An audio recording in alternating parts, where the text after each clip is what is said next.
better get settle ready. in here. You better get so fucking settled in. Get my notes Directly out inside here. is where the settling occurs. Okay. Yeah. Okay. Peruse that. Okay. It's performance review time, and yep, we gotta. I got a book full of notes ready. Critiques and criticisms. Let me just skip past the grave encounters portion of my notebook. Yeah, me too. I had to skip far beyond that portion. Far beyond where the light of our world shines. Oh, Yes. Are you Jesus? Something. Are you interdimensional Jesus? I'm something. I don't know what that's from, but it's from something. It's probably from a lot of things. Lord of the Rings, maybe. Yeah, it sounds like something fucking Tolkien would write while beating off. He's got his pud in his hand. He's talking about hobbits, and yeah, these two share a bed when they reunite, and they're all excited about it. Just because things are gay doesn't mean he's jerking off while he's writing it. Well, right? he could be. You know, Why would you pigeonhole him into not jerking off? Because, have you ever written and jerked off? You can only do one. Smut. Like I'm left-handed. So. Well, it's like patting your head and rubbing your belly. Chewing gum and walking. You You can't beat off and write. Yeah. You're gonna end up stroking in in your handwriting, or you're gonna end up writing in your stroke. Yeah, and making a mess of the page. Loops, just smudging the ink. That's right. You know. That's right. Fluids. Genital fluids. Fluids in the notebook. Tonight on Grindhouse Movie Club, genital fluids. And where to find them. I'll show you exactly where to find them. You're not gonna like it.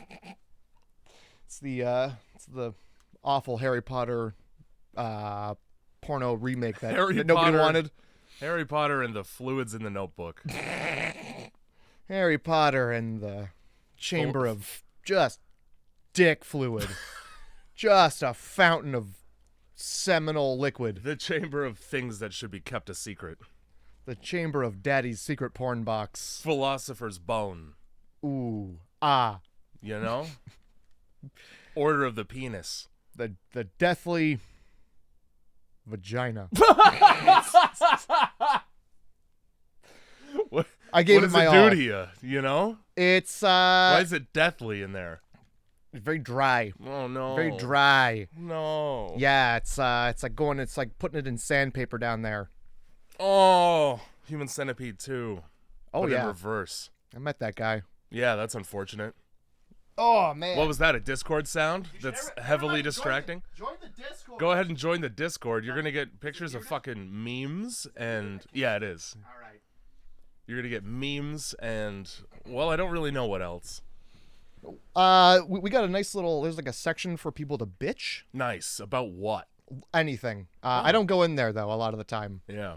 People are bitching, and I'm just like, guys, I'm just here to show you guys cats and. And talk about Sail VR. Oh, dude, Sail VR. If you're not playing Sail VR, you should invest in a headset and play Sail VR. Pirate battles on the high seas. And by pirate battles, it's me sinking children's ships and hearing them like whine from a distance in the proximity chat. This is why your dad left you.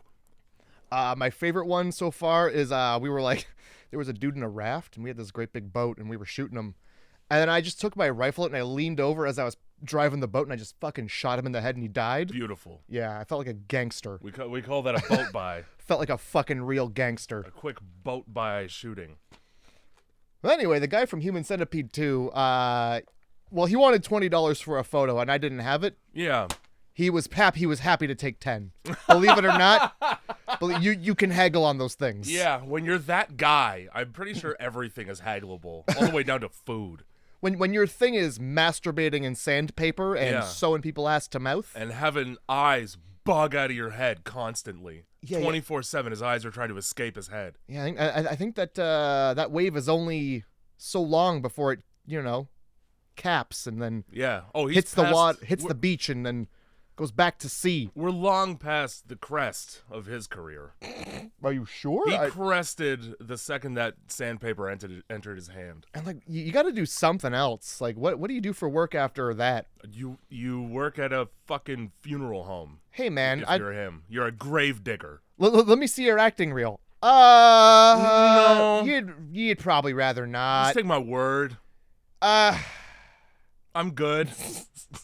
It's rather gritty. Ba ba bum bum bum bum ba ba bum ba ba ba. He's got a theme song. Yeah. When he and it plays anytime he makes a reference to hurting his penis. He probably Buffalo Bills it in a mirror. That was his method. What he rubs it from the back. Would you sand me? I'd sand me hard. I'd sand the veins smooth. Holy fuck! You could solder that dick by the time he's done. That's how clean it is. You would have no problem definitely presenting it as a final product. You know, maybe a little lacquer on there. Keep it fresh. Keep it sealed. Look, I made a table. I hate it. And I can't. I see the signed. Made a peg. And not only did you get a picture, but it's a signed picture. Hey man. And the motherfucker looks like his name is Lawrence. And his name is Lawrence. It's fucking Lawrence, dude. His name is Lawrence. Lawrence that's his name. Like Harvey or something like that. You look up the dude from, if you're sitting at home, Human Centipede 2, that beats off in his security booth with sandpaper, and you tell me his name isn't Lawrence. It's definitely Lawrence. It's either Lawrence or Muck. Those are the two names he gets to have. Well, I'm looking from here and I'm seeing it starts with an L. Yeah. And then I'm just seeing like a but I don't know. I'm pretty sure it's Lawrence. Yeah, what? Because he's wearing a white coat, he decided to sign like a doctor. And what does that say? I think it says something like you romantic you. Yeah, you only had $10. Romantic you. You fucking $10 guy. Well, he wrote a heart. He sure did. And he also drew lines from the head of the centipede to his eye. Because he's in love with it, yeah. And because he fucks it in the butt. Well, here's the problem, He fucks the centipede in the butt in the movie. There's a lot wrong with that movie, and the number one thing is watching a freshly newborn fetus get smashed under a gas pedal. Let me tell you, I wasn't ready for that. I forgot. Oh, can't. I forgot. I am incapable of forgetting that. In a black and white movie where the only color is brown, you can expect that sort of thing. Yeah, that's accurate. We don't trust black and white movies anymore. No. Not since Eraserhead. God. And if you can sit through that, God bless you. Listen, David Lynch is a master. May he rest in peace. That's fine. That does not make Eraserhead a masterpiece. You tell that directly to Tim Robbins, okay? And he will escape from prison via a shit pipe. Oh, well, I'll tell you what. For free, also. Is that Shawshank? Yes. And what does he have to do with Shawshank? Oh, he's in it. He's the guy in it. What? He's Andy Dufresne, dog. The Eraserhead? Yeah. Oh. Same dude. Okay. Not David Lynch. Yeah, David I was Lynch like, has no, nothing to do with Shawshank. David Lynch is not in this fucking film. I've seen Tim Robbins. I would watch it again too if he was in it because it would be weird. Tim Robbins, the guy who expected Morgan Freeman, having been in prison for 30 years, to remember the name of one island. How the fuck are you supposed to remember that? Also, find the tree in the weird rock. Yeah, the dude it's has like not lava seen stone or something. The only rocks this guy has seen are the ones that he breaks on a chain gang for 30 years. Also, what he trusted a stranger to get to take the money and bring it to him? Was yeah, that what it was? All that. Oh yeah. While I'm sanding down my boat. For sure. My dinghy. I like it was like Family Guy. He's like, is that him? Is that him? No. Oh, you better get here soon though. If he just took the money and left. Well, this is Grindhouse Movie Club, everybody, and welcome. This is definitely not welcome. The Shawshank recut with David Lynch. No, where he's the guy who's like throwing the soap down. He's like, ah! He's not dropping it. I'm here to scare you. He's throwing it. Whoops. Oh. He's throwing it down and making eye contact at the same time. Hey, this come and get it. This is the opposite of what you expected, huh? Soup's on. Scary, isn't it? Next time, leave out a plate of black coffee in the future and also in the past. Here, it's a human thumb. Don't look at it. Let the fear wash over you. Fucking Grindhouse Movie Club. Or don't look away. Or whatever the fuck the quote. Okay, it's been a minute since I watched that episode of Family Guy. It's all good. Right? It's definitely don't look away. Let the fear wash over you. Grindhouse Movie Club is where I fuck up quotes. That's all good. All day. This isn't the Family Guy podcast that we never started, so yeah. That was the other option. It was this or Family Guy episodes of Family Guy. So you got this instead. Feel good about that. And if you'd rather the other, let us know. And we'll just turn it around. We'll just turn it around right now. The episodes will be much shorter. That's all right. Maybe we'll just shoot those out, you know? I'll have phenomenally less to gripe about because the answer to every complaint is, well, it's a fucking cartoon, so what do you want? Yeah. All right. Every episode is 5 minutes long. Yeah, end of episode. Well, it's a cartoon. That's why Lois did that. All right, see you next week. All right. Well, I mean, we could probably record that after this. I think we've got some time. All right. Well, stay tuned for whatever we're calling that fucking podcast. Oh God. This one's Grindhouse Movie Club, and you can listen to more of it by going to grindhousemovie.club. Will you just go through fucking Seth MacFarlane's filmography, and like Ted will come up, and then I'll bitch. Well, you definitely won't bitch about 1,000 Ways to Die in the West. It's a pretty. I probably will good bitch about that film. one as well because fucking silly. Pretty good. Silly. Pretty good film there. That one. You know what else is a good film? This what? Longlegs. You which know is what? The film that we did for Grindhouse Movie Club this week. It was a good movie. Yes, it was. It is a good movie. Not a scary one at all. Well, before I launch into my 80, I think the terror. I think the scary element here is Nicolas Cage's fucking face. Oh yeah, I think that's why it's a horror movie. That there is no doubt in my mind that is the scariest element in this film. Now, my understanding, okay, thanks Andrew for the intro song. Oh yeah, by the way, is that they were trying to hide his involvement, or at least slow roll it. There's a couple times where even I went into the movie not knowing that Nicolas Cage was in it. Oh. And okay. Then he acted, and I pointed at the screen and said, "That's Nicolas Cage." So if you know anything about him, you know exactly what you're getting. Yeah, and even if like you don't like the film, Nicolas Cage is in there, and well, that's they got Nicolas Cage vouching for them, don't they? And the Nicolas Cage is right there. He steals the show like he wants to sell it for ransom. He doesn't even need the facial makeup. He No. He could have just came in and been like, you know. So they dress up Nicolas Cage like the fucking Chinese woman that was injecting cooking oil into her face instead of Botox and got a terrible infection. I would like to think that he came that way.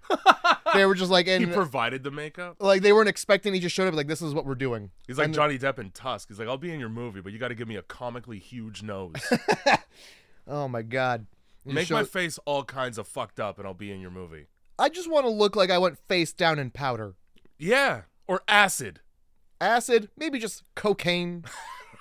Make me look really sweaty. Really like I should be sweaty, but I'm not sweaty. Make it look like I was stung by several bees just in the face. Yeah. That's what he looks like. It's Holy Nicolas Cage fuck. versus it's Nicolas Cage post Wicker Man. Yeah, that's what it is. This is what they buried afterward in the Wicker Man. You got 2 sentences or less? You know what? This time I don't. You don't? Mm-mm. Nicolas Cage. That's it. That's it. Is there anybody else in this movie? I'm not sure. Well, Micah Monroe is right in there. I don't know who that is. And you get to enjoy watching Micah Monroe just look hot for an entire hour and a half, and it's all good. Is that Agent Carter? Harker. The names in this are stupid for the most part. You got Harker and Carter, which don't. Harker, Carter, and then Longlegs. Yeah, Longlegs. And even his name is Cobble. Cobble, dude. Cobble. Wow, how come so many? That's 3 Ks. That's at least 3 K sounds. Racist ass movie. Not good. I can't believe they did that to you. Yeah. They made you think that? I can't believe they did that to you. Yeah. Well. Wow, that's targeted. And I feel attacked. As you should. Now, Micah Monroe, who is Lee Harker, special agent of the FBI, Lee Harker. Her favorite thing to do in this movie is look like she's sucking on a Werther's original. I don't know why she chose to do that with her mouth for most of the movie.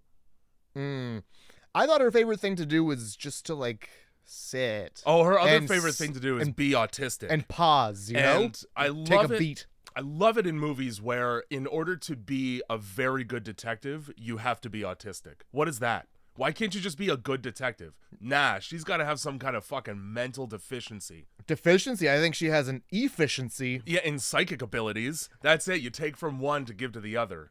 I think he's in that house. And, just on that, it's like, well, she's psychic then. Yeah.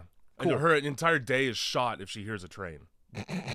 Well, not shot. She stops. She's not getting any work done. Oh, yeah, she stops what she's doing, but Yeah. it's a whole other kind of day. Yeah. You know? This is train day now. And everybody with autism is also half psychic.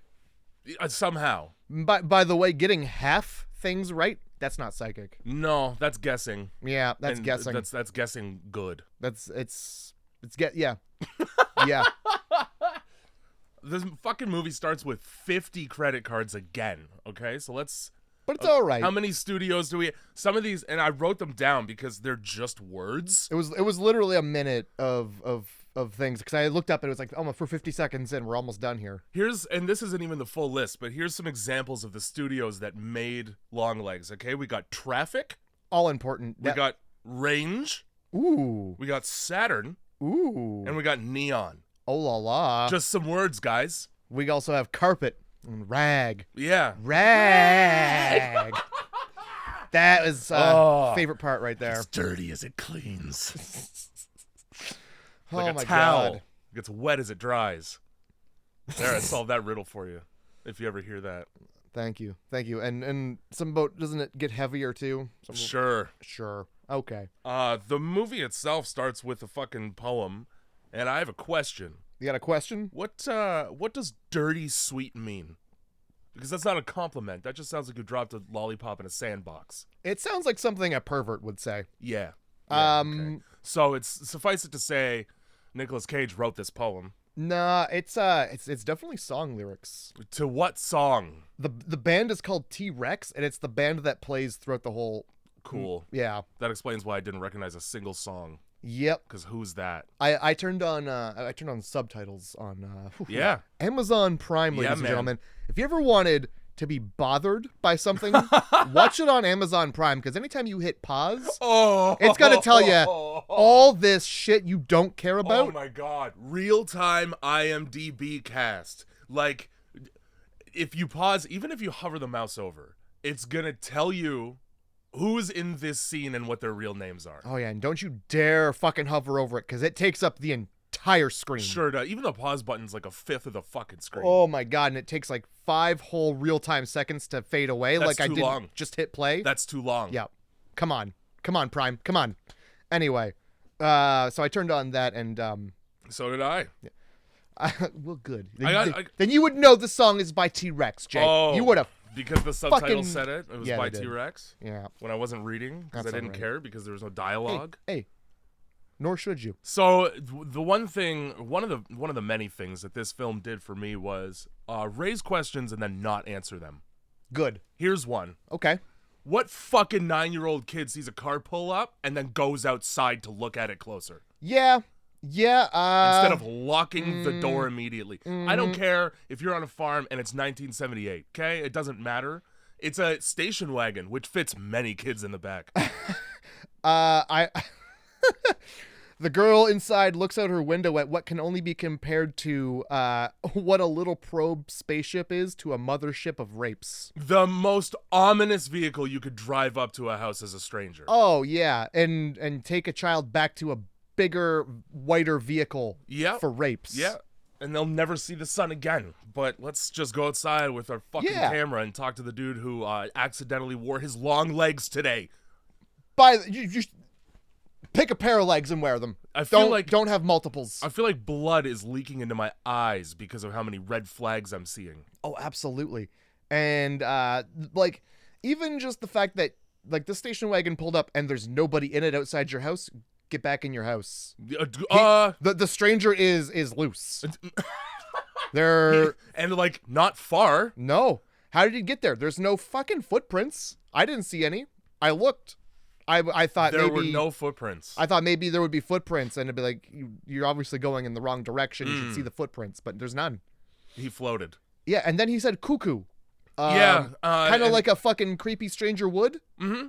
Why would you go toward that? I don't. Why is an alarm going off? What time is it? I'm already awake. Yeah, come on now. All right, put your clock away. Jesus. And then put your cock away. And then, like, how do that's you... what's coming out next. Absolutely is. When you look like that and wear those clothes. Oh, the clothes. I love denim. I love denim head to toe. I love whatever Jeffrey Dahmer would wear. whatever he would have worn is what this guy's got on. That's fucking accurate. This is what Ted Bundy wears when he's trying to get a woman into the back of his van. That's the outfit. Via helping lift a couch. That's the safe outfit right there. Fuck. Via lift. Oh, man. That's right. That's what he did. That's what happens in Silence of the Lambs. Because how he gets your skin. Because that is what they were referencing. Ooh. He was an amalgam of like every famous serial killer, right? Of course. I mean, you gotta have the Gacy, like fucking. You gotta have the Ed Gein dressing up like a woman shit. Well, yeah, you gotta tuck your penis between your legs for some reason. To tuck your penis. Like, what are you gonna get into a film about killing women without tucking your penis? Amateur. Fuck. Come on. What kind of Hollywood film are we directing here without a penis tucked between the legs? Said the CEO of Nickelodeon. You want your fucking Amanda show the movie? Tuck your penis. Come here, Miss Bynes. Tuck my penis.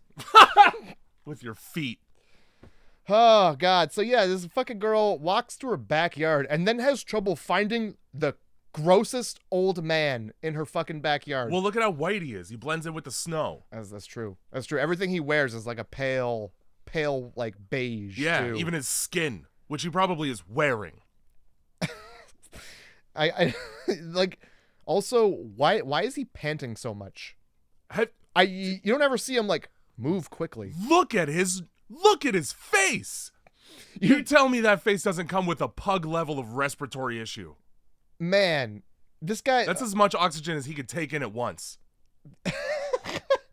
He's got such a big mouth and his lips, his Steven Tyler ass lips that he's got.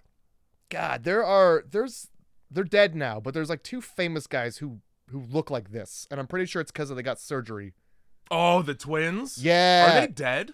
I think so. They should be. Look at them. I mean, yeah, they should be. They look like living dolls. It's awful. It's like they're like Belgian or something. Something like that. You know what I'm talking about. I know exactly. I have it burned into my brain because I don't understand how people look like that and go, this is good. Oh. I made the right choice. They see a picture. They both look like that. They're twins. Oh, perfect. Oh, both of them together look like that? Hmm. Let's get that on TV. World's most disappointed mom. Oh, my cats are having a little, hey, ladies. They're having a lover's quarrel. Ladies. We're trying to describe Longlegs to And I mean, like, what? It's kind of your own fault for perching on her like you're shitting. Yeah. You deserved that growl. I don't know why she thinks she can just sit on her and like not it's gonna be fine. Yeah. Come on now.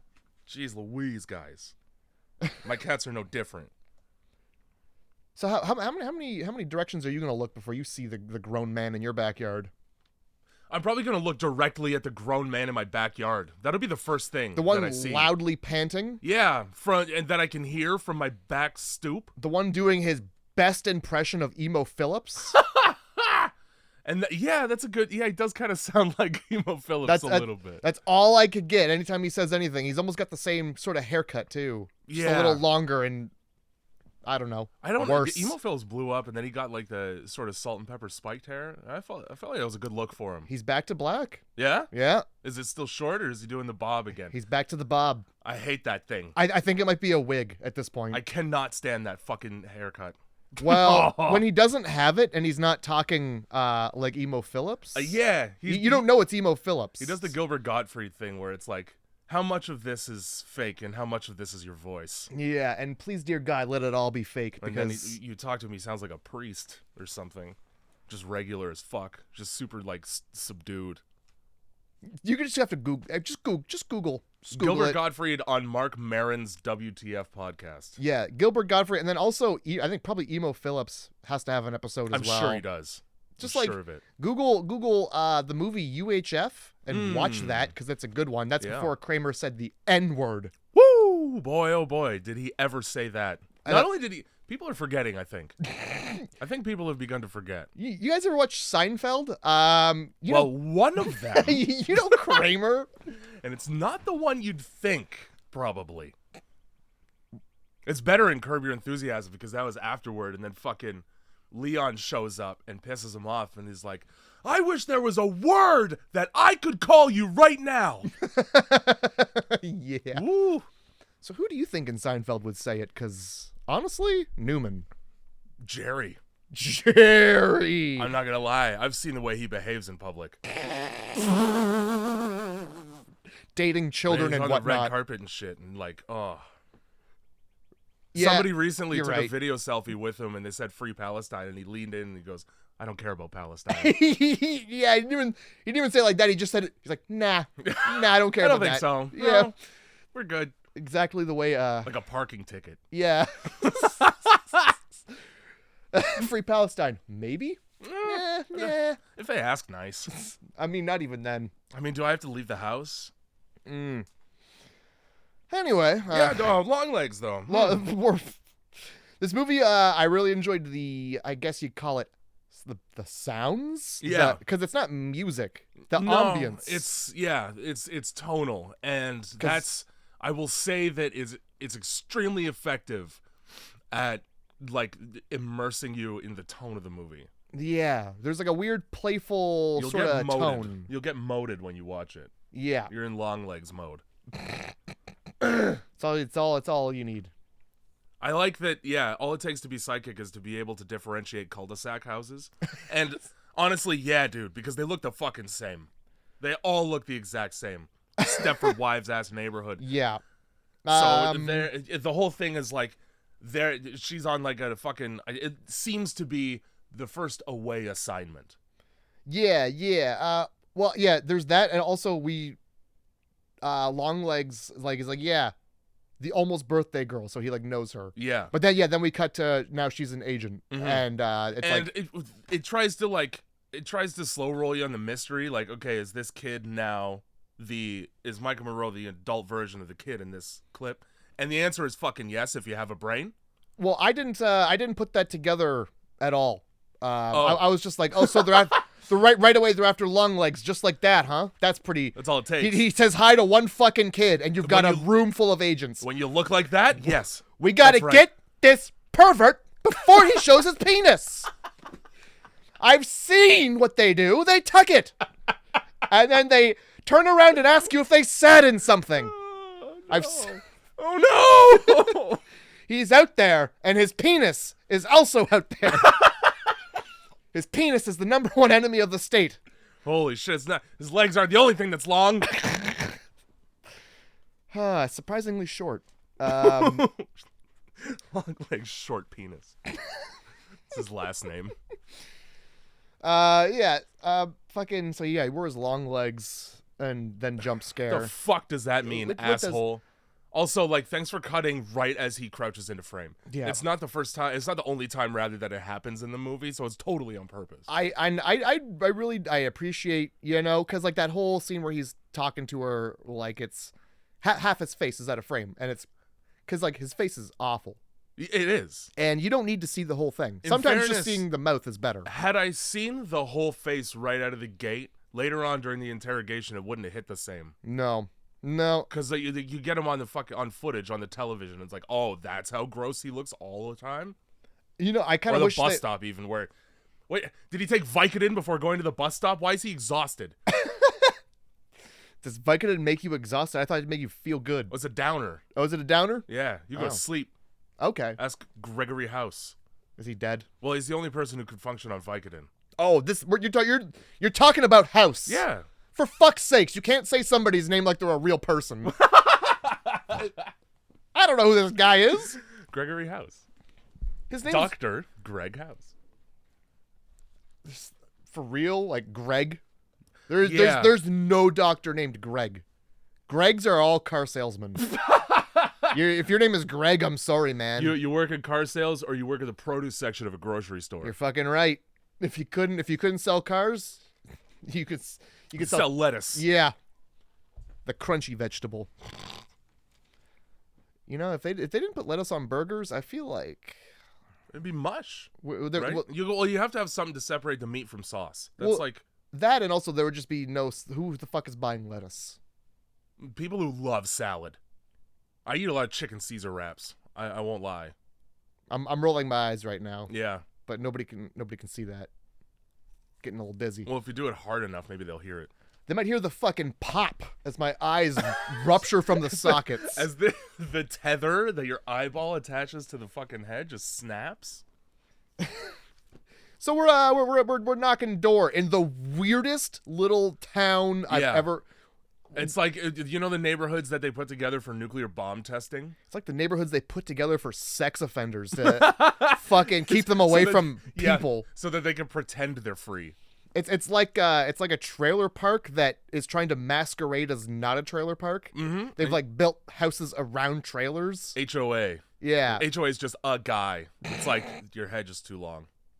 What do you mean? Well, I fucking said that, so change it. The HOA in a trailer park is, I could smell your meth. Come on.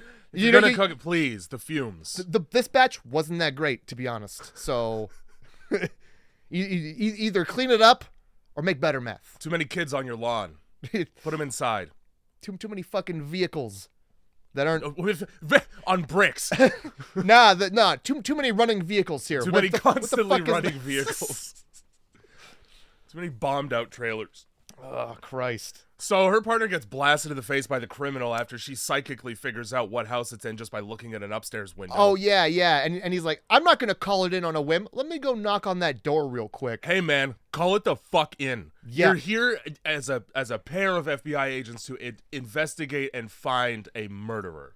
Or is he a murderer? We don't know. We don't know. Dial 911 and then knock on the door. Or just go home. Yeah. She's psychic. She exits that car scared.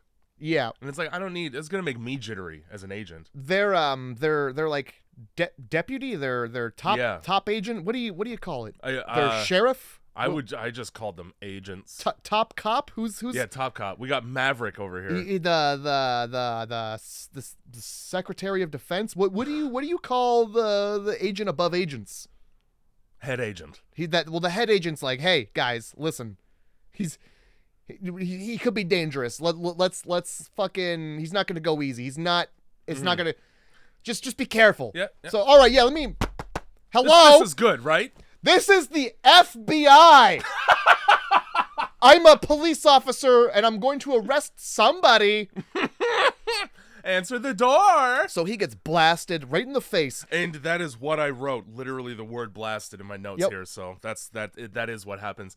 Micah Monroe, Lee Harker can't be in a room where somebody dies without getting blood on her. Oh, yeah. I don't know how she gets blood on her there because she's like around a corner. They should have given her one of the fucking, like, those raincoats from Marineland. Maybe she slipped in it or something.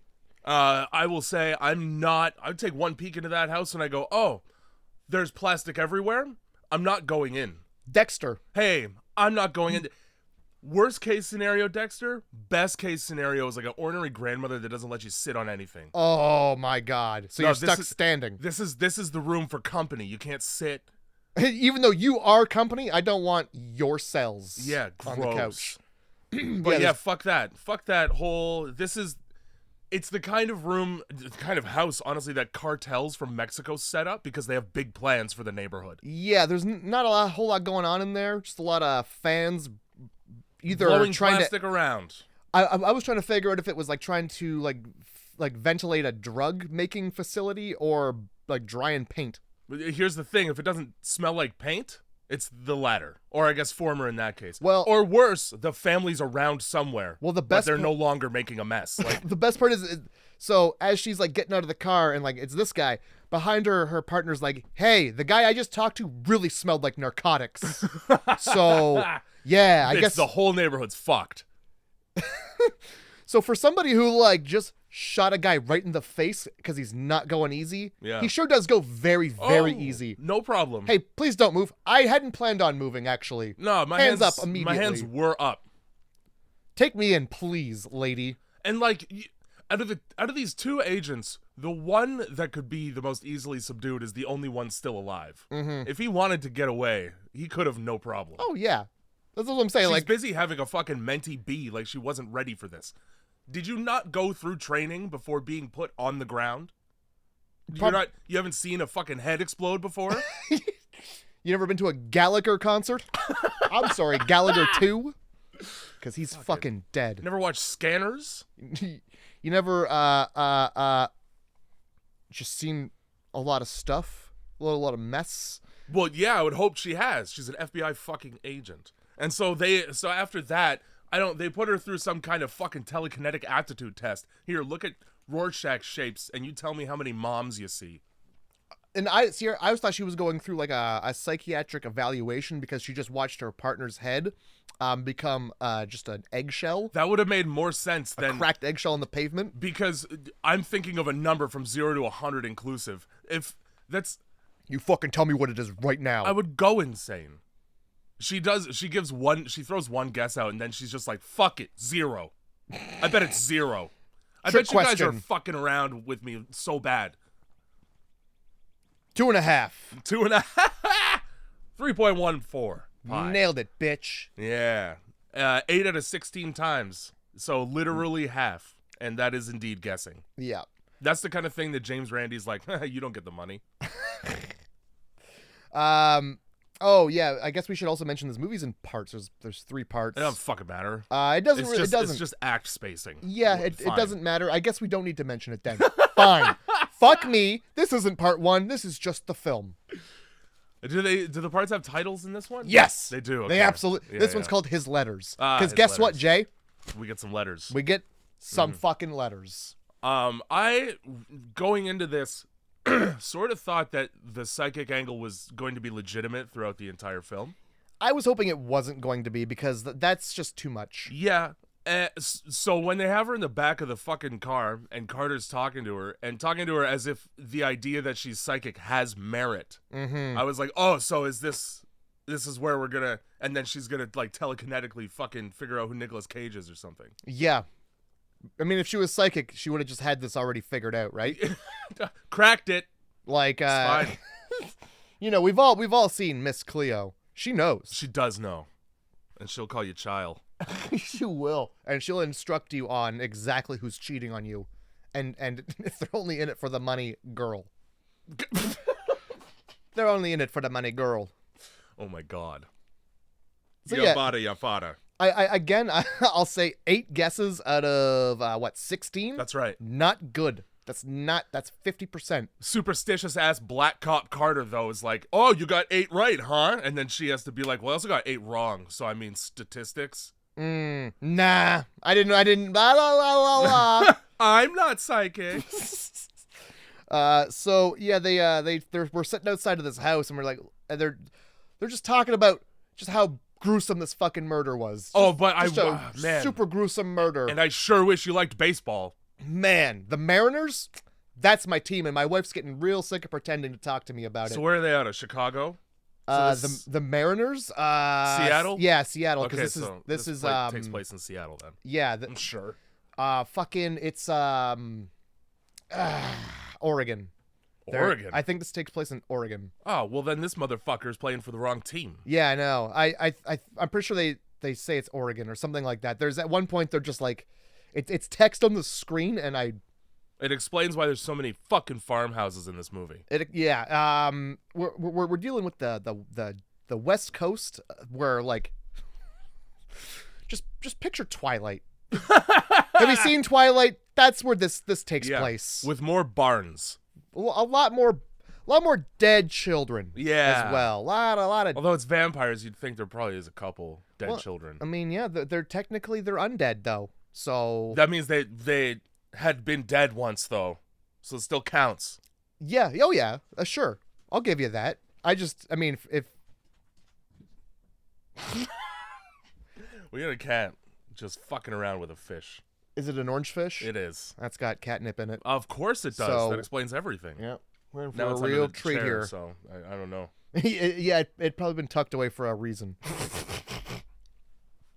So yeah, hey man, fucking axe to the face, gruesome ass murders. Yeah. And we 61 stab wound murders.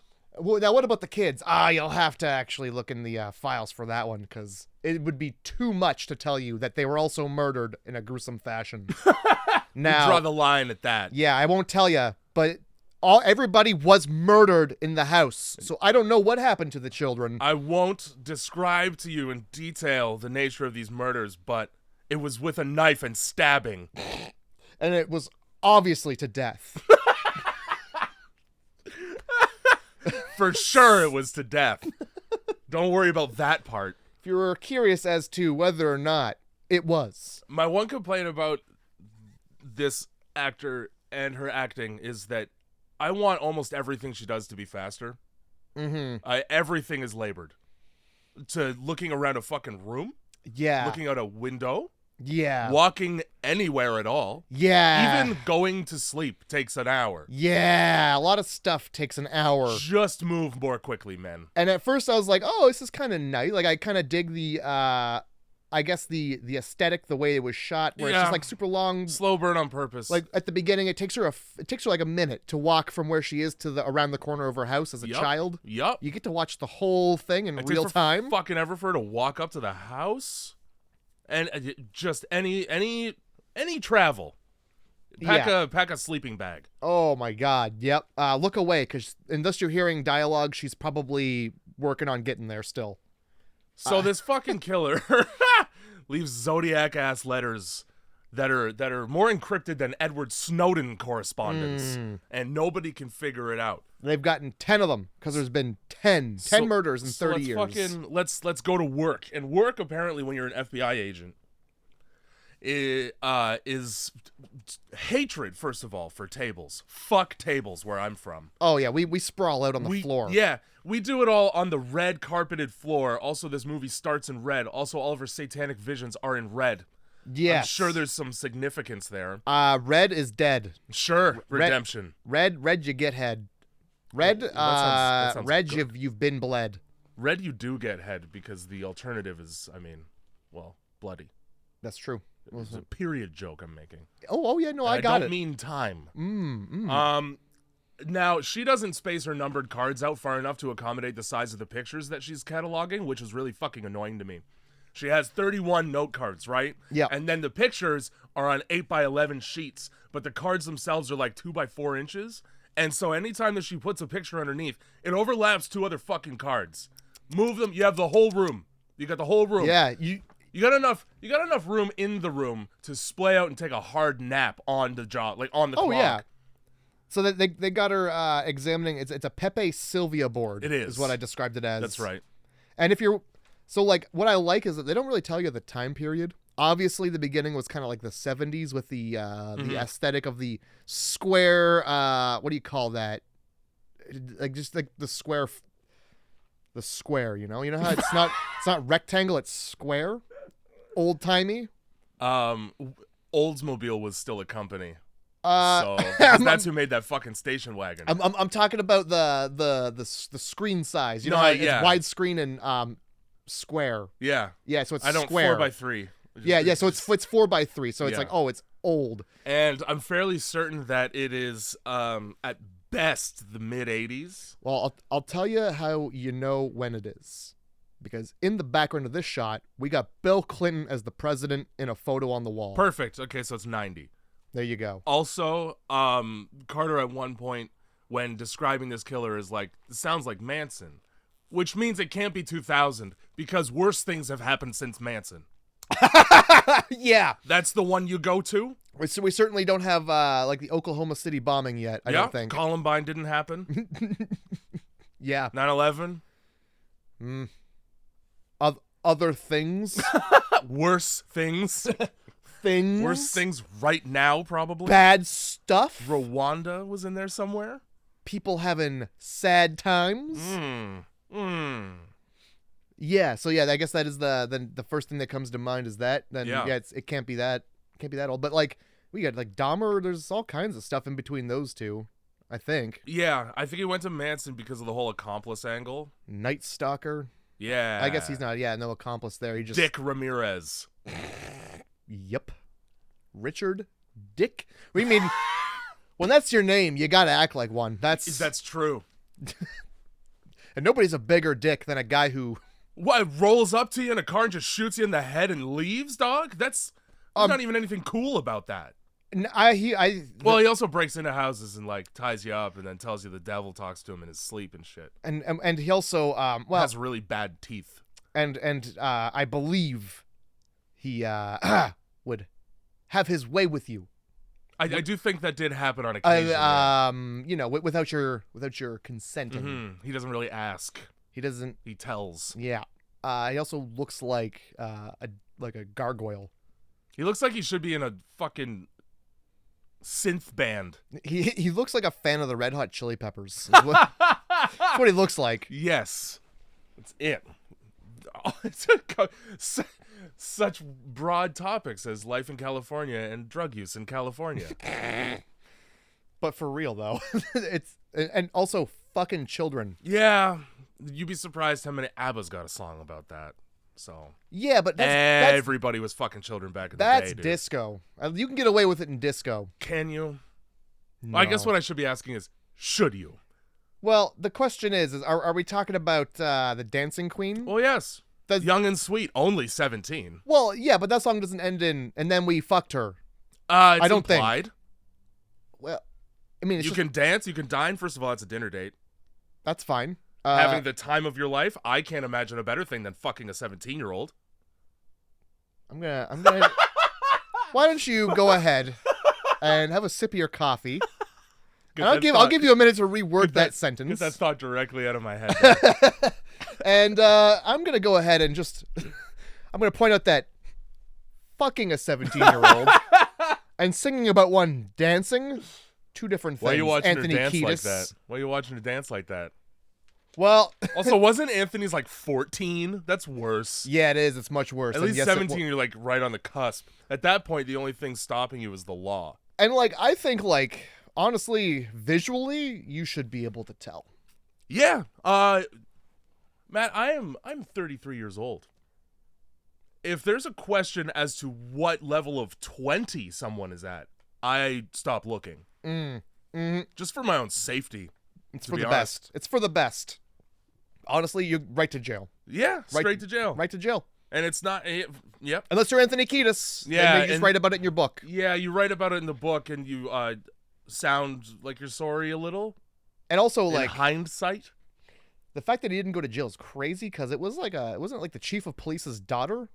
It was something like that. And he like took her states away to do it. Oh yeah, he did. He took her to a state where it was less frowned upon. And like, that's trafficking. It's literally trafficking. Yeah, and like, the Red Hot Chili Peppers aren't that good. No, and most of them aren't really stand-up citizens either. Hey man, Flea's all right. Yeah, Flea's all right. He's also psychologically unhinged as fuck. Hey, which is cool. Also, many underage girls have seen their penises. That's not good. Like, just in general, because they would just go out on stage with their penises.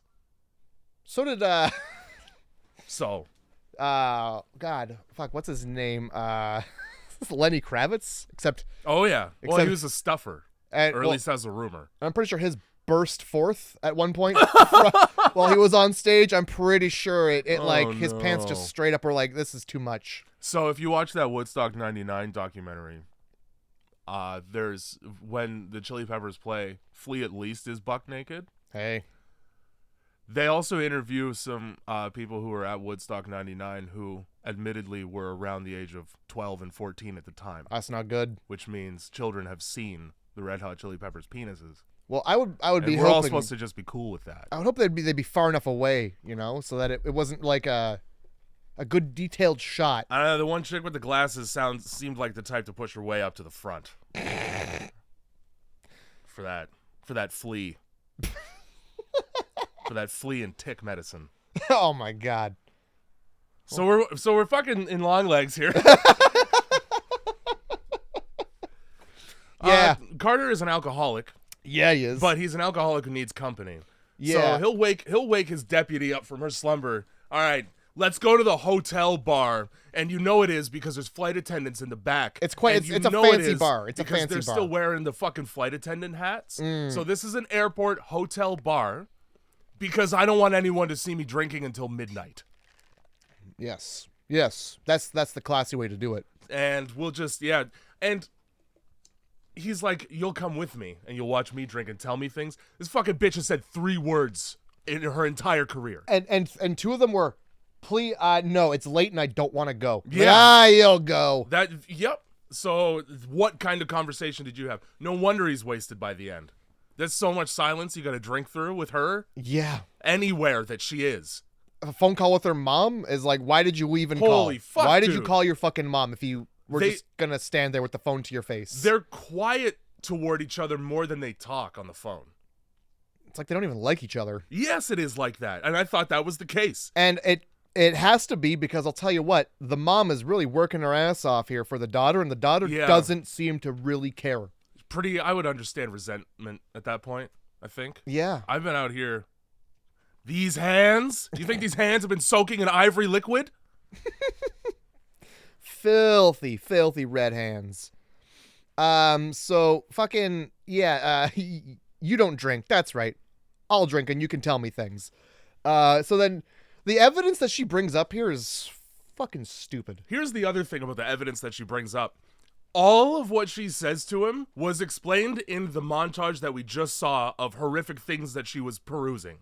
Yeah. She was pouring through the evidence and like fucking pictures of the cases and the reports and writing findings. So you saw all that. Mm-hmm. I don't need to go over it again in dialogue. Oh, yeah. And just in case, maybe since you've looked at all this and you've hit your head, I'm just going to let you know that, like, there's no evidence of him being in there in the house, but like all the weapons that were used to kill the people, well, I mean, you would have to have been in the house. Yeah. Like, you can't. He must have been in the house. Like there was a knife. Like that's an in the house kind of weapon. Yeah.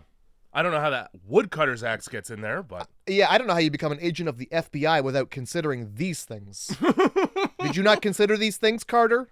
Yeah, Carter. Let me explain like you're 5 years old and not my boss. Yeah. So she drives him home? Yeah, because he's now sufficiently drunk enough to deal with his wife and child. Oh, so let's yeah. go home. Let's go talk to Miss Ruby. Who is the child? Yeah, we're black family, so we call our daughter Miss. Sure. Not even in Georgia, and you're acting like you're in Georgia. You know, you could take the... Yeah. Anyway. I like when she's like, now you got to meet my family and kid. And she's like, do I have to? Do I have to do that? The answer to that is no. The answer to that, for anyone who's not an asshole, is of course not. Go home. Yeah. Nah, get in there. Get in there and awkwardly sit on my daughter's bed and look around the room like a fucking cyborg and barely interact with my daughter while we go and fight in the other room until after midnight. Yeah, let's go ahead and leave this child with a fucking stranger. You sit there and tell me what they were doing for so long that the mom comes in and goes, well, it's the next day now, so you should probably go to sleep because you're 5. Yeah, and how about like, oh, you want to come to my birthday? No, I don't. Stop inviting grown adults to your birthday. Matter of fact, you don't want me at your birthday. I might bring a cloud. Yeah. A cloud of what I'm working on right now for work. You really want this awkward silence at your birthday? Yeah, you want me to look really hard at the other kids at your birthday party? You want me to examine everything in your room and ask you questions about why it's headless? Yeah. And your little fucking, your autistic weighted blanket hidey corner that you refuse to use? Yeah. With your dad who is in denial about the fact that you're aging? And also, this sort of ties into other stuff, because, like, yeah, also the mom allowed the daughter to grow up, was what she said. Yeah. And they're trying to not allow their daughter to grow up. I don't understand how it comes together, but eventually there's got to be a rope there. There's something. And I'm pretty sure this was based on a book, and it's probably a really good book. Like, it's probably a really scary book. But it's not so scary a movie. Like, I don't believe I knew that.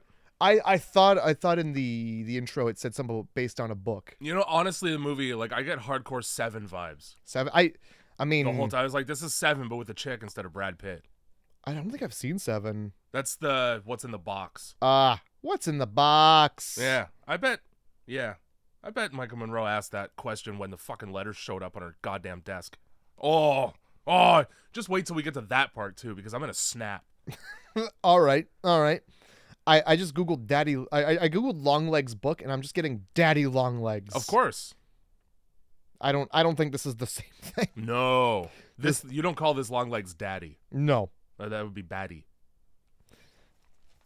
It's definitely Oregon. All right. Fine. Have a fucking conversation with kids about how veal are tortured until they're killed for food.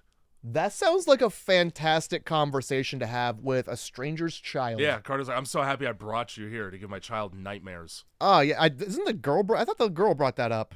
No? Yeah, no, she did. But, like, if me in Carter's shoes be like, why did I bring this fucking nightmare into my house? To meet her fucking daughter, obviously. Yeah, occupy my kid so that I can go have an argument about the fact that I stay out late getting loaded.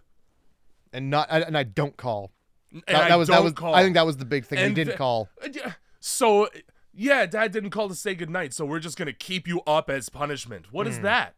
Yeah, send her to bed, for fuck's sakes. Put her to fucking sleep. Who cares? He'll call in the morning.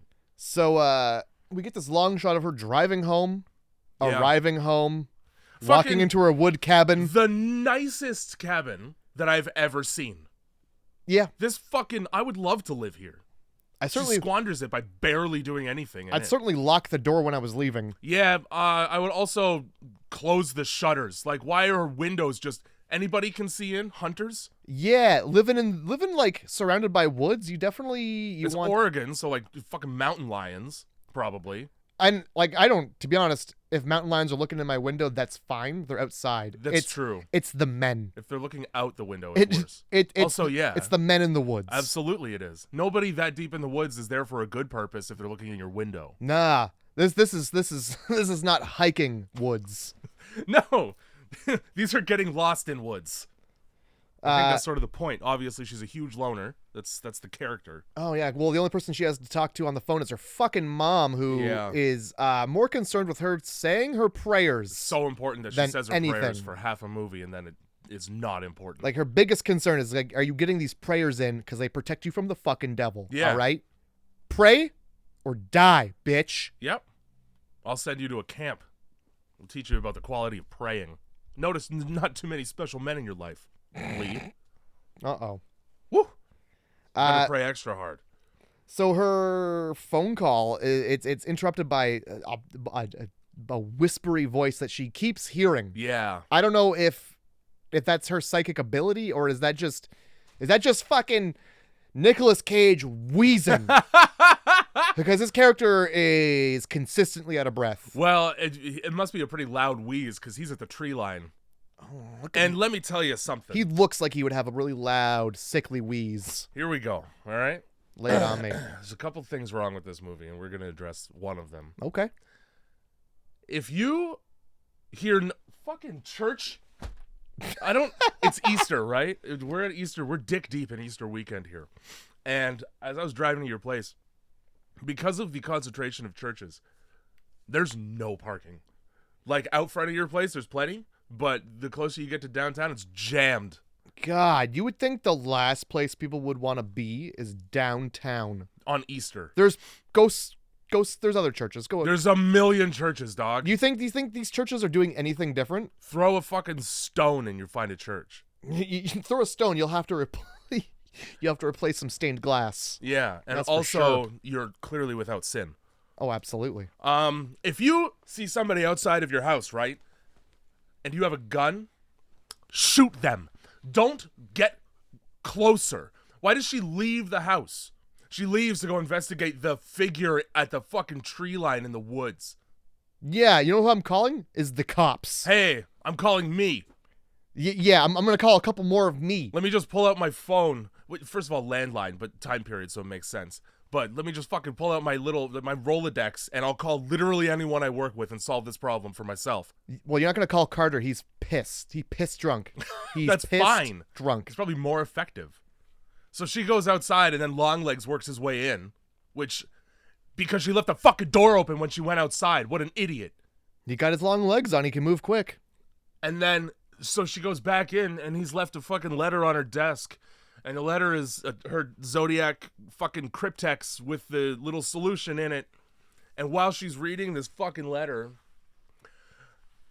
First of all, she doesn't even sweep her house, which means she's the worst FBI agent ever. She does. She barely sweeps her house. She sweeps her house while she's panting in the just so loud. The fact that he would know exactly where she is. Yeah, 100%. She's panting like a dog in a hot car. But then she doesn't find anybody, so she sits down and deals with the letter. And I'm so happy you turned the subtitles on because there's still creaking in her house. Yeah, there is. She does fucking nothing about it. She turns her head slightly. I'll tell you that. Great.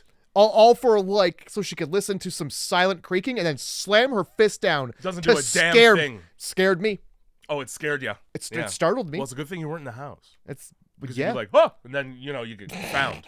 Just give myself away. Ah, shit! You scared me. Just use my long legs to skedaddle. I'm gonna use my long legs to stick in her ass if she doesn't look for the fucking home invader a little harder, plees. Yeah. Nobody on Earth would be okay to just sit down after that. Let's also she doesn't make a single phone call, dog. she doesn't make a single. She locks the fucking door. Yeah, you're trapped in here with me. Like, well, no, she locks the door before she even goes outside, and then she goes outside and leaves the door unlocked. Idiot. What are we saying? Lock it or don't lock it, bitch. That's what I'm saying. If she had locked it, he should sort of put the letter in her mailbox anyway. So the Longlegs left her a little poem where he's very disrespectful about her mother's tits. You didn't need that line in the poem. Hanging milk tit? Rude. Yeah. She's old, man. Don't call her tits milk tits. Gravity is a son of a bitch. Was it something like, it's like, hey, if you don't tell anybody where you got this from or I'll fucking kill your mom. Yeah. But the way that it was phrased, the first time I saw it, I thought he was telling her to tell people. Mm-hmm. Because it was a threat, like but the if you wasn't in the poem. Yeah. Anyway, yeah. So I'm annoyed by the fact that you work for the FBI, okay? Put your fucking mom in protective custody and go find a killer. Don't keep the most pertinent information during this investigation entirely to yourself. Because Carter keeps asking her and she just doesn't say shit. Well, it says right there in plain text that if she tells that her mom's hanging tits are gonna get cut. Move mom into the house. And what? Get her tits cut in the house? Well, they won't. You already know Longlegs can fucking step right in there. Listen, this long-legged Larry. So yeah. Also, what adult eats Cheerios? Fuck you. You're an adult. I eat Cheerios. Put a sugary marshmallow in that cereal. You could do anything you want. Yeah, but that I put sugar on the Cheerios. Cheerios, the blandest. You might as well just eat raw wheat.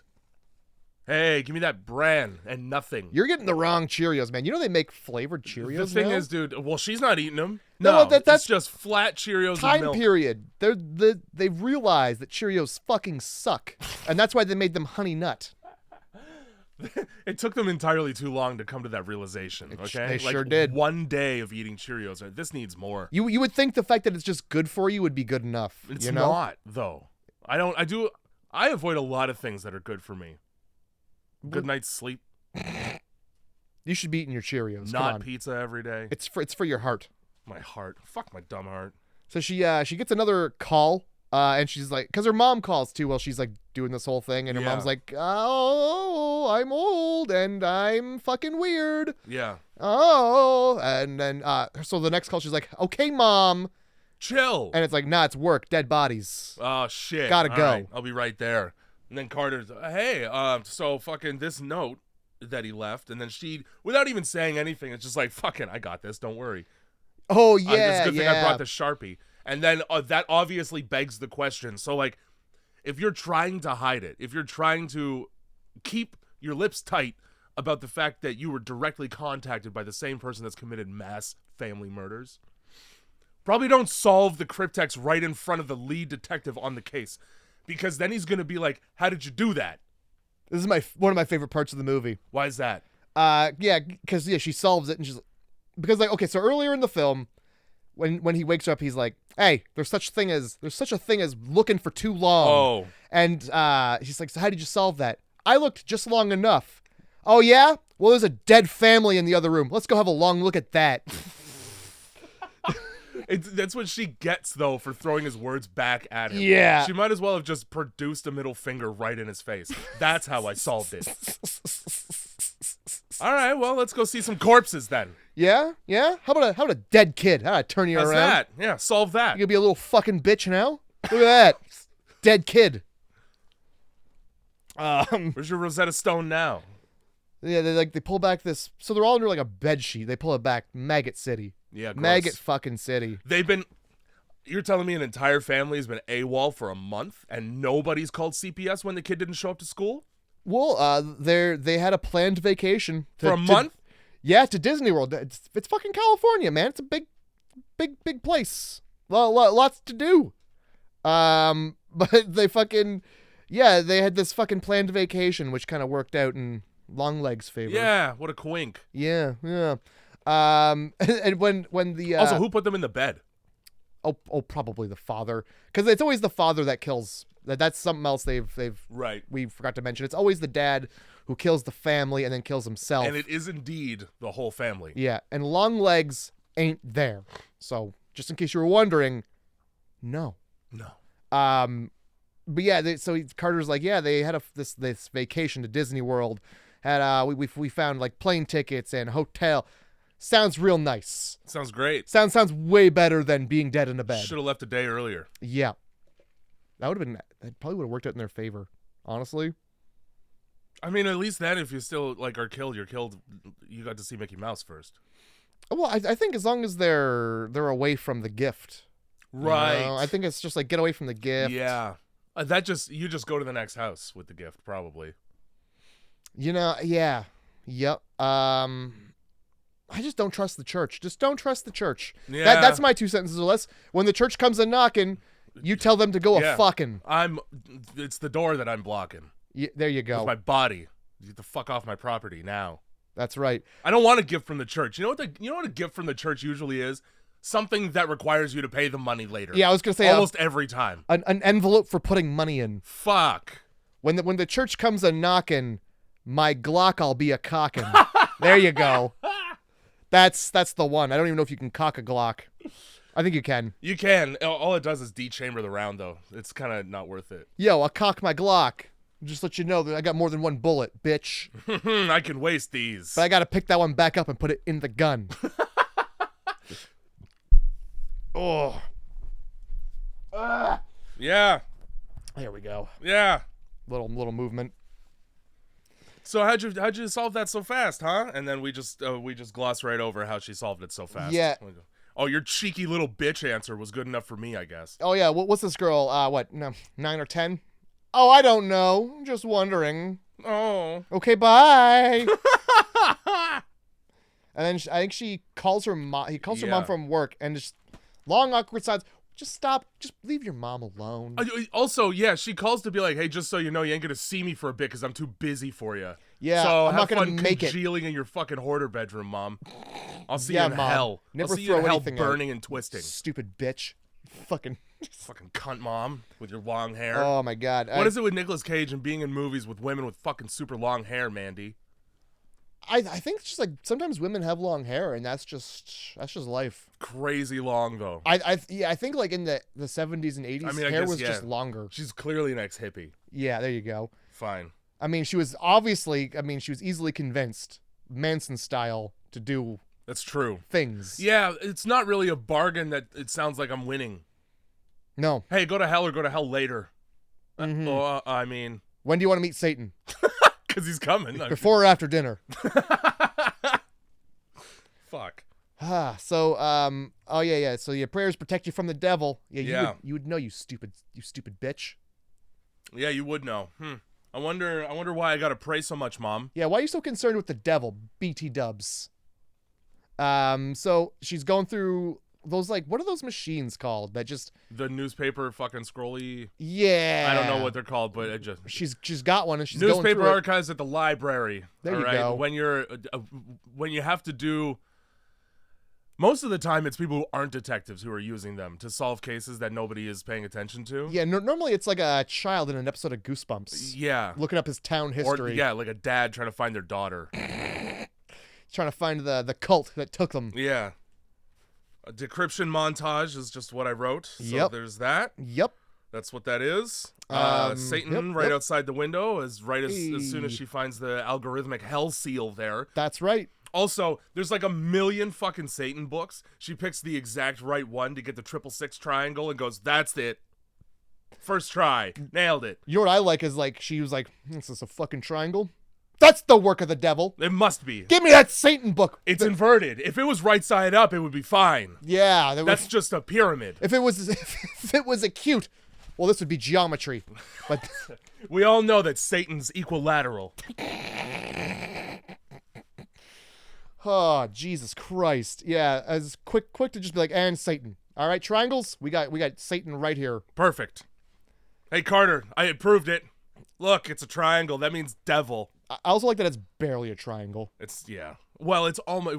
We still have work to do, okay? All right. She connects a lot of mental dots. Fucking finished. Well, at first I thought it was going to be the whatever like the satanic symbol was, like the first one she pulls out with all the lines. I don't know what it's called. I can't describe it, but it's a lot of... Imagine how many families you'd have to kill to make that one, dude. That's like 100 families. I know, and I was like, this is a little much. This is a little much. Now we're going to go with the easy one, the triangle with the 6s. We don't worry about the numbers, though. It's fine. Oh, yeah, because that'd be a whole thing. I think the 6s is like, that's... because the date is the 14th of these birthdays of the children whose families are being murdered, and he only kills them within 6 days of that date. Sure. And that's such a cop-out excuse so that the triangle doesn't get all fucked up, because it's like, yeah, it's a triangle shape because I did it 3 days later. Yeah, that's like cheating. I still don't. It's still not connecting dots up here. It doesn't make any fucking sense. So he's killing people, right? And then if you go to the calendar, yeah, I can picture a calendar. Okay. The dates on which they die. Okay. If you black those out with my Sharpie, it turns into a devil triangle. Oh my! And then, well, I don't really know what the end goal is here. I think the devil's trying to stir shit up.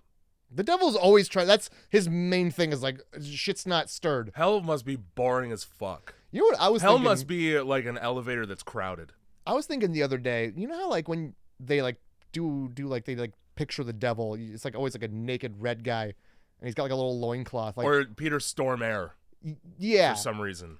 Like why would he look like that when everybody who thinks he's cool is like goth? Like you fucking like why would he not look like that? Why would he not have a sense of style? He had better look like a member of the Insane Clown Posse when he shows up. Like he should at least have like crazy armor or something. But no, they're always like just drawing him with like his little dick out. Yeah, his little dick, and he doesn't have nearly as many heads as they say in the book. Yeah. And there's not a crown in sight. And what's this little tail with the horns? It's just some Baphomet shit, okay? I could buy a goat. It's not frightening. No. I can just because it's a little taller? I can go to the baby section of Spirit Halloween and see devil horns and a tail any day. I sure can. I'll put them on my own head. If they'll fit, they're for a baby. So it's mommy's little devil. Yeah. So sure. it's his algorithm. And then fucking Carter's like, I don't get it. Yeah. This is the 80s. What's that? Neither do we. How is that keeping swear words off of YouTube? I don't get it. Our computers don't fit in a room right now. You're talking to me about algorithms. Here, let's go to the calculator. It's in the next room. I don't even have a feed. I was making a Twitter joke. Oh yeah. I was trying to fit the word buzz in there, but I couldn't do it. So, but I do enjoy a good buzz, says Carter. Aha, yes, because he's an alcoholic and has a lot of trouble. He's a shitty drunk father. A lot of trouble, this Carter. Really shitty dad. Can't get him out of the house. We only get 2 interactions with Carter and his family. The first one, he's wasted and imposing, and the second one, he kills them. So like, he's bad. You're right. Bad dad. You know, by his own measure, like horrible. If what's her face is psychic, yeah, he's a terrible father. He looks in the mirror in the morning. He's like, I'd arrest me. We don't need to talk about where his dick is. Because it's tucked. It's too big to tuck, man. Look at him. Yeah, she's like, so I also like just translated all the fucking notes, because I could do that, eh? Yeah, it turns out he's a really big fan of Pirates of the Caribbean. He keeps talking about X's and the spots they mark. Mm-hmm. And the Camera Family Farm, which I thought was gonna be like a family fun place, like a petting zoo. Why the fuck did you name him Camera? Also, it's a really bad name because I was curious. like a lot of photo opportunities at this fucking family farm. It's another hard K sound at the beginning of a name. Well, at least it was a C. That's true. So it's Carter though. At some point, we get like this shot of him talking to a doll, and he's like, "Yeah, what's your name? Carrie Ann. You're not afraid of the dark, cause you are the dark." And I put Satan inside of you. There you go. Just spoil the whole fucking film. And then we find out later that the daughter who survived the massacre at this farm, this Camera Family Farm, her name is Carrie Ann. Yeah. So what are we doing? What's the doll then? I guess the devil popped off a little early. Couldn't fucking wait. Or maybe it's got to be in threes. Who knows? But annoyed. So they go to we're gonna go to the fucking farm, and then we're gonna go visit this bitch who survived her family being murdered in the mental institution. Oh yeah, but let's do it by way of what's closer because that makes sense. Fucking just lazy. Yeah. We'll start with the 80 miles. We'll go to the farm where there are tape X's holding a door shut. How? Here's what's pissing me off. They overlaid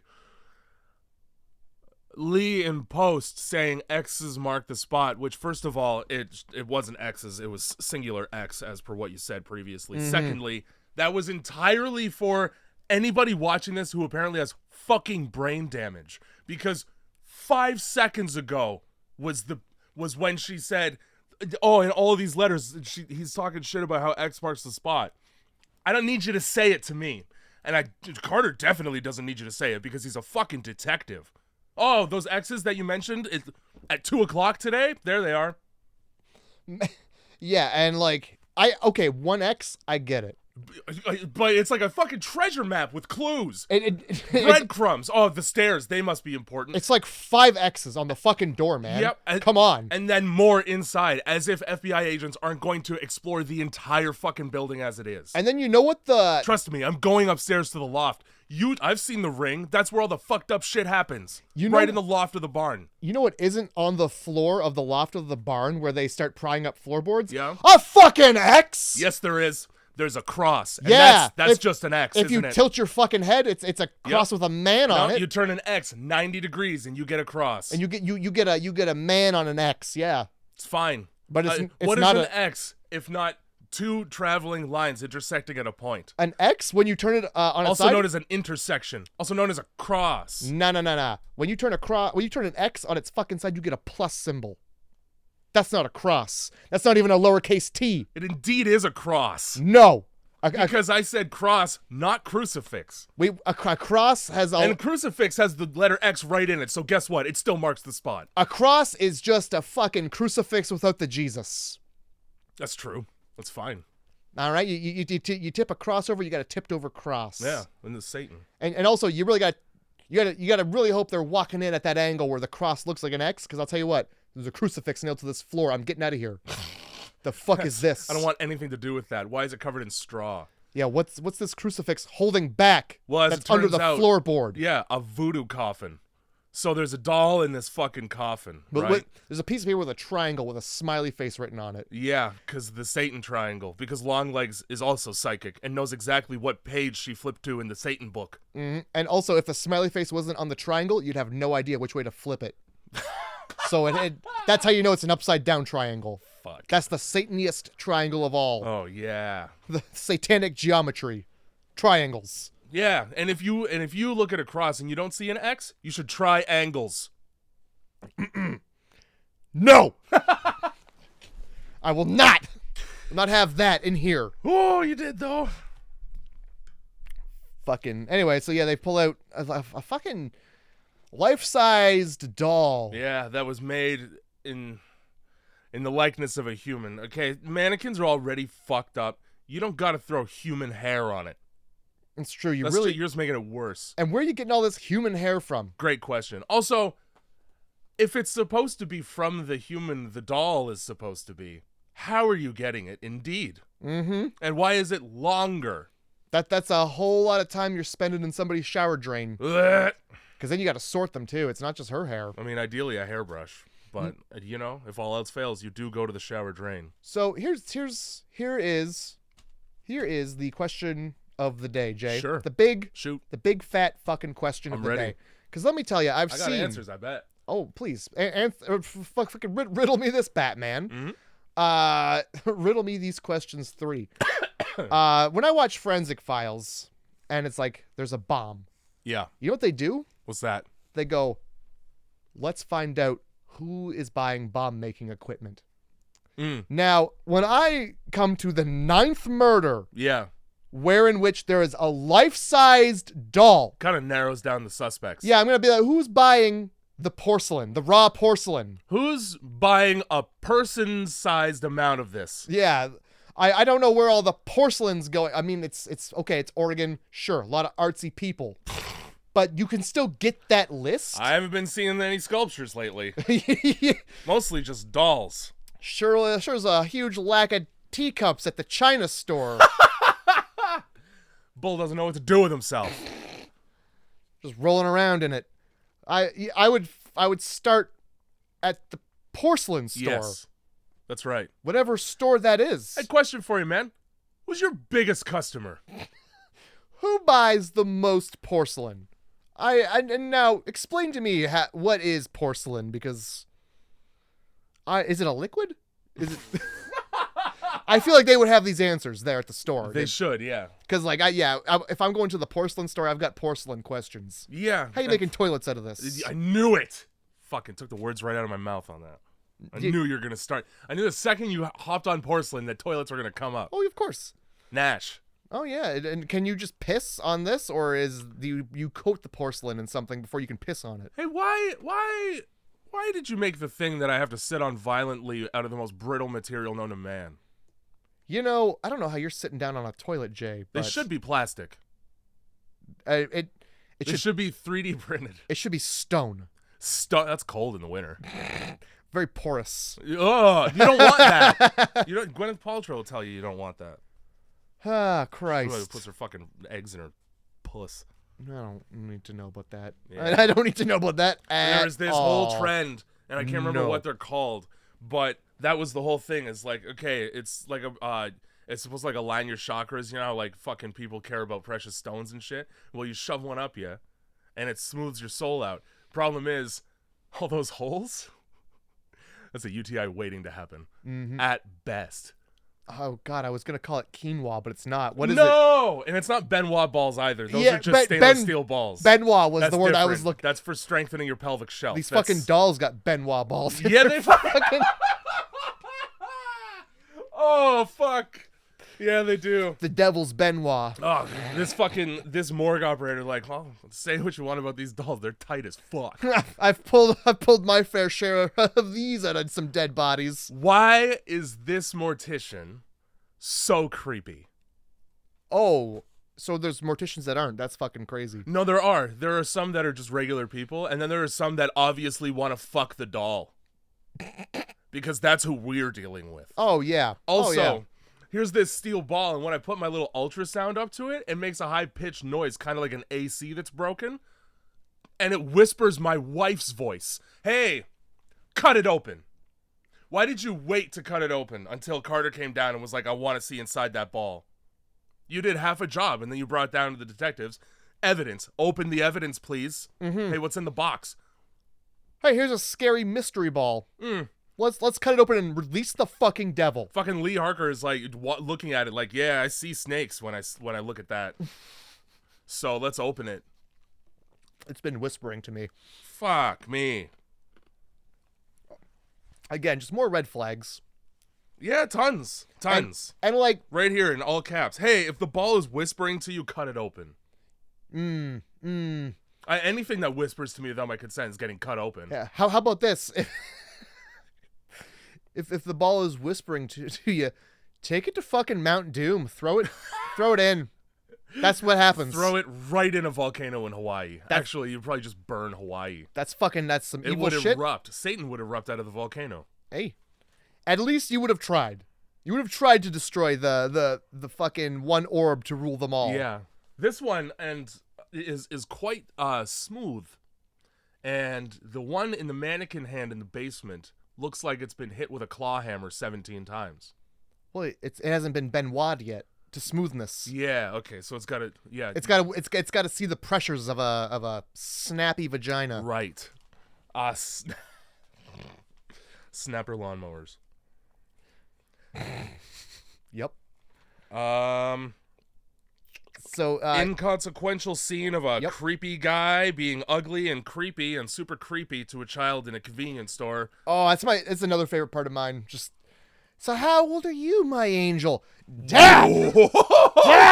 Dad, please, Dad. The gross guy is back. Which means they know who he is and they keep letting him in. Yeah. To ask questions about how old my daughter is. And like, you know what? How about you don't ask teens about their birthday? No. Especially, it's got nothing to do with his looks. It's 100% the fact that he's in a goddamn bathrobe. Yeah, he is, isn't he? He doesn't even get dressed for this. It's like a hardware store, and like this guy's daughter's just working there. And like, by the way, this is every retail experience. Yeah, just about. You have to talk to this person because you need their money. Yeah. And they'll interlock like they're doing the scuba mask, their hands over their face and say cuckoo to you, and you got to just sit there and have that happen. And I'll tell you what, I don't know what that's supposed to be is not the right answer. You go, oh yeah, and then you take their money. Yeah. You give them every incentive to move on. Yeah, you don't inquire within. You say, that's crazy. Yeah, man. That'll be $18. Okay, let me tell you, when I show up to a fucking job site and just because I'm sitting in a van, a bricklayer comes over to me and freely begins to tell me stories about hanging people upside down for biker gangs with a blowtorch. I go, that's wild shit, huh? And then I look at my phone. Whether or not he keeps talking, which he did. Yep. The dude held me hostage for a solid 10 minutes. Talking about shit I can't name in public, I'll tell you that, because I might die. It sounds like shit that he probably should have kept to himself. Yeah. Because he's going to die now. That's right. Why don't you name him and all of the things he said, and then we send this Wait and see if I ever see him again? Yeah. You're not good, man. Not good. I don't need to know about how you had a gun fired beside your head, all right? Yeah. We're good. Certainly not good, which is also something that doing your fucking best impression of a cuckoo clock to a child, not good. Not good in a bathrobe on a Sunday morning. I'll tell you, Dad didn't come out fast enough. No. He should have been out there already. He should have been out there because I'm sure the place had cameras. They're like, he's back, huh? I'll let my underage daughter deal with that. That gross guy. She's right. He is gross. Is what I would have said. Fuck. So, and now, Nicolas Cage has decided that this is the part of the movie where he's going to give up the ghost. And if there was any question as to whether or not it's Nicolas Cage in there, when he starts yelling, "Daddy, Mommy, unmake me and save me from the hell of living," I go, that's Nicolas Cage in there, isn't it? Yep. I sure didn't know immediately who that was. When he gave me the fucking Willy's Wonderland scream. You've waited 45 minutes. You've waited long enough. I feel like a dog. I feel like a dog with a bone here just waiting. Let me feed you, my chickens. Let me feed you. Yeah. Holy shit. And boy, did I eat. You fucking, I devoured. Oh my God. Let's go to the mental hospital with the fucking most flamboyantly gay in the 80s and 90s warden I've ever seen at a mental hospital. That's where they work. That's the only job for them. They either work there or they're sent there during this time period. They go there because they can lock their door and just be alone. And they're like, oh, well, that's the warden of the mental. Of course, he's got the door locked. That makes sense. Look at how purple his suit is for some reason. If one of them gets out, that's the first place they're going. He's fucking dressed like Prince, and I don't understand why. Also, the most relaxed security ever at this mental hospital. Oh, yeah. They're looking at the logbook, and the guy... somebody came and visited this catatonic woman, and then when they left, she was awake. And they wrote your name there. Do you not have, nobody checks IDs here, huh? You know, that's a really good idea. You shouldn't be running this place. Well, it's an idea, right? Like it's a new idea for this guy. Obviously, it shouldn't be. That's my point. Every time something like innovative happens, it's because something like happened. Something like this happened? Yeah. Like 9/11 happened, and now they ask you, "Are you a terrorist?" Before you get on an airplane. Yeah. Columbine happened, and now we check IDs. Columbine happened, and now there's a fucking little doorway you have to walk through that'll let people know if you've got a gun. Yeah. Everywhere. Oh yeah. Columbine happened, and now I don't even want to go to like Detroit's kind of like it wasn't in Detroit, but like I didn't even want to go to Detroit. And like Colorado's beautiful. Yeah. Mountains, dude. Aspen. How do you fuck up Colorado? By listening to way too much KMFDM, as it turns out. Fucking Marilyn Manson and South Park. Loving Natural Born Killers also. And shooting up schools and Marilyn Manson. Yep. Obviously. It makes so much sense that Marilyn Manson is from Colorado. Yep, gotta blame somebody. And like in the Michael Moore documentary, he has a line about Matt Stone and Trey Parker that's like, some people from Colorado chose to use their power for good. It's something like that. Yeah. Like, channeled their energy somewhere better than killing their classmates. And then it cuts right to fucking Matt Stone being like, listen, growing up in Colorado is like, either you do good at school or you're going to die poor and alone. Hey. Man, that's... Nice upbeat diner conversation from Matt Stone. Yeah. Good Lord. Kind of feel bad for everybody in Colorado right now. Y'all should move to the mountains. It's probably nicer. Like this lady? Like... I don't even know this girl who speaks like a fucking hill person. Holy shit. Okay, so here's the problem, right? There's a couple problems. But this is the weakest part of the movie easily because they cast somebody who looked at the script and went, oh, you want me to read this like I'm from Tennessee and a trailer park? No. I'm going to keep my LA accent, but I'm still going to say words like borned. And slucks. And Ises. Looks a lot alike you. Fucking talks like Gollum from Lord of the Rings. I literally wrote Smeagol. Holy shit. I wrote Smeagol from the hills. It's the same. And she's doing the fucking knees up crouch on the couch just like he'd do. Got the same haircut. Got the same haircut. Oh my God. So dumb. Also, nobody says happy as peaches. I bet you if you went to Georgia and you said that, you'd get punched in the mouth. Yeah. Peaches aren't happy. So we get a fucking flashback.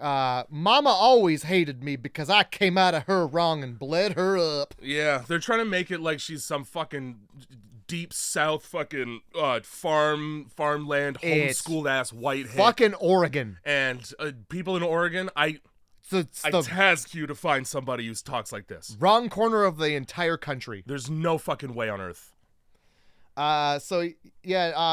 For some reason, she's like, I recognizes you. Yeah. Fucking Cletus. Yeah. You comes around in my... This is why I think it was a book, because, like, the way she speaks seems like the way an author would write Who's never somebody. been there? Yeah, this is the way she would write it if she wanted somebody to sound less than up here. Yeah, right. I come from a farm. My last name may be Camera, but I don't know how to operate one. I don't even know what one is. I ain't never seen tell because I got two first names and they're both bad. You can tell by my haircut I was never camera ready. My mom hates me because she had to get a C-section and I guess my head got crushed on the way out.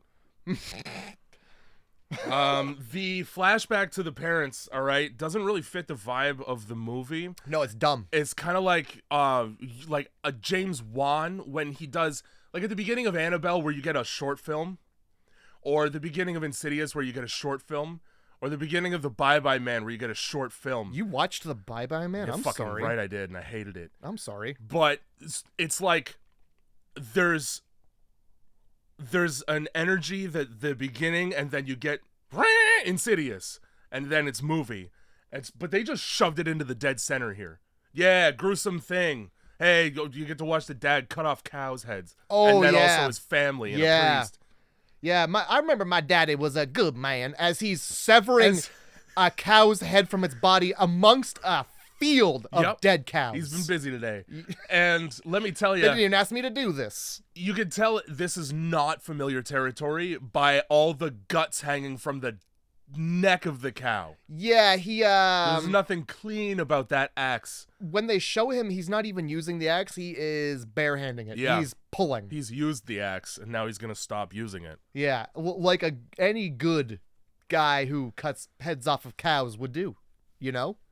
So this fucking plantation owner bitch sucks, and her dumb story I don't care about, and it doesn't matter, because it basically... First of all, yeah. Her mom stabs the doll a bunch. That's all you need to know. Yeah, and what's a dirtsy, flirtsy angel bitch? Well, that's just some nonsense that, I feel like, you know, somebody from down south might say. Just confused. Also, at what point was she flirtatious at all? Oh, yeah, nope. She basically came in and she's like, all right, Sling Blade, who came to see you yesterday? She's got the haircut, though! Yeah, Stops just short of telling her she's got a pretty mouth. I'm wondering if maybe Longlegs was like, yeah, and also she's a dirtsy, flirtsy slut. Yeah. And, by the way, you should probably kill yourself in about an hour and a half. Yeah. You should probably jump. Why are they letting mental patients onto the roof of the hospital?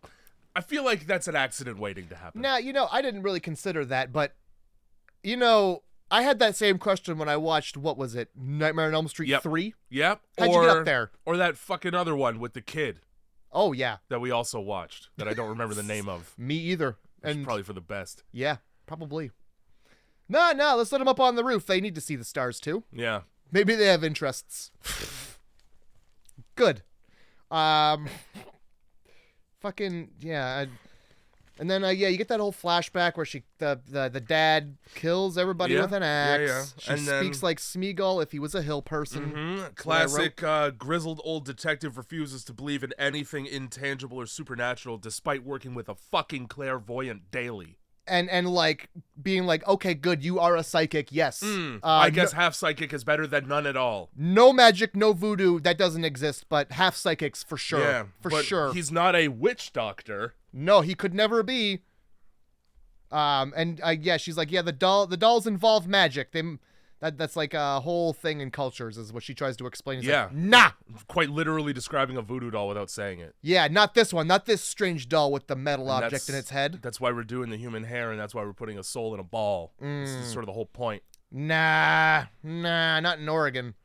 So go see your fucking mom. By the way, I pulled your file, and your mom made a phone call to the police about a trespasser many, many years ago. So naturally, she's involved. Why don't you go see her? Why don't you go see her by yourself, a suspect? This is also where he asks a lot of great questions that nobody really answers them. Like, how does he know your name? And that's a great one. Why? Number one. Why that now that you're here, does this cold case all of a sudden become hot? Hey. I don't know. You know, it's almost like I don't know. If you were to commit serial killings and you were trying not to get caught, you may enlist the assistance of someone who would know how to catch you so that you know what to avoid. No. Nah, though. No. I trust you because you saw me drunk with my wife. Yeah, go talk to your mom about a pail. Go talk to your fucking hoarding fucking TLC episode waiting to happen of a mom. You're almost incoherent, mentally not their mother about a time where there was a guy. Destitute ass mom. Hey, I'm gonna make you something to eat. Good thing you kept the syringes out by my baby teeth. Yeah, her fucking medicine cabinet's just open there. What the fuck? Is that what I thought it was pills in a bag? I was like, did pills come in a bag back then? There was also a box with like memorabilia from childhood. Okay. And yeah, her fucking baby teeth right beside the diabetes needles, and then the other ones that were full of a strange liquid already. Ah, good. All right. In a strange cardboard box, just the way you like them. In the kitchen, I haven't seen you use in a decade. That's why I need to make you food. Yeah, Mom. You spindly bitch. Now remember when there was a guy one time. Tell me about the guy that was one time here. Worst poker face that I've ever seen. Hey, do you remember my 9th birthday? No! No, I certainly don't remember your 9th birthday. You turned 9? I thought you were still 8. I do not remember the year being 1974 or strangers arriving. As a matter of fact, I'm sure there were none. Strangers? Not more like dangers. Yeah, we don't have those. No. Nobody came to visit, and I did not pull a gun out. And I certainly would never call the police because all cops are bastards. That's why I hate you so much. Fuck. My complaint here is I get it because, okay, you don't get to visit your mom. This isn't a social call. This is business. Yeah. Why are you lingering long enough to make food and notice a locked door? Mm-hmm. Just ask her the fucking question and leave. There's a killer on the loose and your triangle's not done yet. No. Time is of the essence, mother. And like, you know when your fucking birthday is. Good God. Weird thing about this flashback. So while we're having that conversation, is this the one where like you just hear a car pull up and she just immediately calls the cops? Yeah. Oh no, she doesn't even immediately call the cops. She immediately gets the 12 gauge out and makes sure it's loaded. And beautiful. And then picks up the phone to Static. Yeah. But during this flashback, okay, she's just washing blood in the sink, and I was like, why is she washing blood off of clothes in the sink? Her kid's 9. It's not like she's having her period. Who the fuck? But at this point, she had already made the deal. I realized afterward. Okay. Because there's more flashback. All right. Yeah. All right. That would make sense then, because she would have called and then like been like, oh no, because now we're friends. Maybe. Mm-hmm. I don't know. Or there was just no follow up. I don't. Regardless, what you need to know is that this dude's in the fucking basement. Yes. He's in the basement. That's right. All the cuts to nebulous space where he's got his doll maker studio, just the basement of the lead character's mom's house. Yeah. So had she just gone downstairs? Yeah. Tried any one of the keys, hung up directly beside the door that's Oh locked. fuck. Because she looks at the keys and then the mom's like, Lee, but give me a sec, mom. Jingle, jingle. It's the basement. Yeah. So I was thinking just like, yeah, she had that doll that she made of her daughter. Obviously, that's what happened. Yep. And she's like, had it locked behind that door so that the devil couldn't get her. Well, both. I'm fairly certain both, yes. Well, maybe, it was probably just the door to the basement. Well, when she wakes up later on, she just comes upstairs into her mom's house. Yeah. So, yeah totally. So yeah, it's a don't go into the basement situation. It very much is. There's not a plant version of Daddy down there. No, but there's a guy that looks like he may have been stung by one. There's a guy who looks like his face saw a great deal of heat. Yeah, from the inside of a Venus flytrap. Good Lord. How the FBI find him at a bus stop based on a picture that Lee pulls out of a chest that she somehow got home. That's because her mom's way of being like, okay, I'll tell you what happened on your birthday is rifle through your old shit that I kept because I keep everything. Look at the stairs. And so she's like 119 pounds wet, and she somehow managed to get that whole chest back to her house. Also, why wouldn't you just look at the pictures in her house? Yeah. What are you waiting for, dickhead? For real. I would have probably just left the box there. And so she sees the picture and she has a fucking memory flashback because that's how that happens, I guess. And then Longlegs is just at a bus stop with his luggage trying to take the first train out of town, or in this case, bus. And the FBI just knows that enough to bring the whole squad. Yeah. We know now, obviously, the mom was like, you gotta go. Look, things are happening here. You should be traveling at night. They're gonna see you. I guess so. Fine. Not a gun in sight amongst these FBI agents, even though they're currently apprehending a known serial killer. Yeah, and they instruct him to get on the fucking ground, please. Mm-hmm. Please, or something and like thank that. You. Pretty please with my finger pointing. He's like, I'm gonna need you to get on the fucking ground. He does say fucking. Like he says it pretty politely though. He does, yeah. So this is the fucking video recording of his initial interrogation at the precinct. Let me tell you, the lozenge in Micah Monroe's mouth is really getting worked out during the birthday song. I didn't look. She's fucking grinding the shit out of her teeth the whole time, which fair enough, because if that face was singing happy birthday to me for 20 minutes, I might not ever want another birthday. Yeah. I might end it now. His whole interrogation video is just him either having questions about, was it Harker? Yeah. Or like wanting to speak to Harker. Yeah. Which is like, if a suspect is asking that, that's probably the last thing you should give them. I'm like, look at him. Look at him. Have a phone call, but it's not going to be to her. What the fuck does a guy who looks like that want with her? And yeah, we just forced to like sit here and watch him sing uncomfortably for a while. Then they're like, "Okay, we're probably gonna pull you off the case because it's not cool that he's so familiar with you. It's kind of weird for us." Yeah. The one Asian detective with a fucking head in the entire precinct, for Christ's sake. And yeah, she does have a head for sure. Yeah, the time most being. of the time she does. Yeah. There's a flashback. During the flashback, yeah, we find out like, yeah, she's the girl from the beginning, and you get her mom coming out and be like, "Who are you? Why are you talking to my daughter?" Like, giving the guy way too much time of day. First off, yeah, he's in your backyard. Yeah, he's in your backyard. Should have grabbed the gun this time. Yeah, and to which he responds in song after like a brief warm up. Mm-hmm. And I'm not gonna sing it, but the lyrics are, "Let me in now, and it can be nice. Make me go now, and I'll have to come back, not once, not twice, but as many times as I like." So I'm not solving the riddle, man. I won't bite. Yeah, I mean, it's no riddle. He's telling you to let him in or it's bad. So what choice? Not only is it gonna be bad, it's gonna be bad way more times. Like a lot of times. Yeah. So yeah, not a great response. Holy shit. To respond in song. His fucking line delivery. A friend of a friend of a friend. As a matter of fact, you can call him Mr. Downstairs. No, I won't. He sounds like he should be on a list. It sounds like he should be upstairs where people can see him at all times. He sounds like he should be in a room with a lot of light. Yeah. And his hands always above belt. He sounds like a Jeffrey Epstein client. Mr. Downstairs, dude. Good Lord. Because that's where you're going. Yeah. It's a friend of a friend of a friend who lives downstairs. Downstairs from where? Everywhere. All right, well, I don't need you to draw me a picture. Didn't really answer my question, yeah. Where are the stairs, and am I up or down? Well, you wanna be upstairs from this, because it's the fucking devil, obviously. And downstairs is hell, guys. Yeah, okay? Come on. We don't call it downstairs. That sort of buries the lead. Yeah, we can't just say the devil in hell. No, it's Mr. Downstairs. Because look at me. That shit is, I'm a friend of the devil, and he's from hell. Can I come in, please?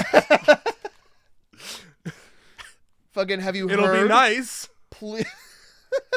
Fuck. Oh. Nicolas Cage interrogation. Yeah. Lee goes in to have a little conversation that ends poorly. Now, this is the best part of the film.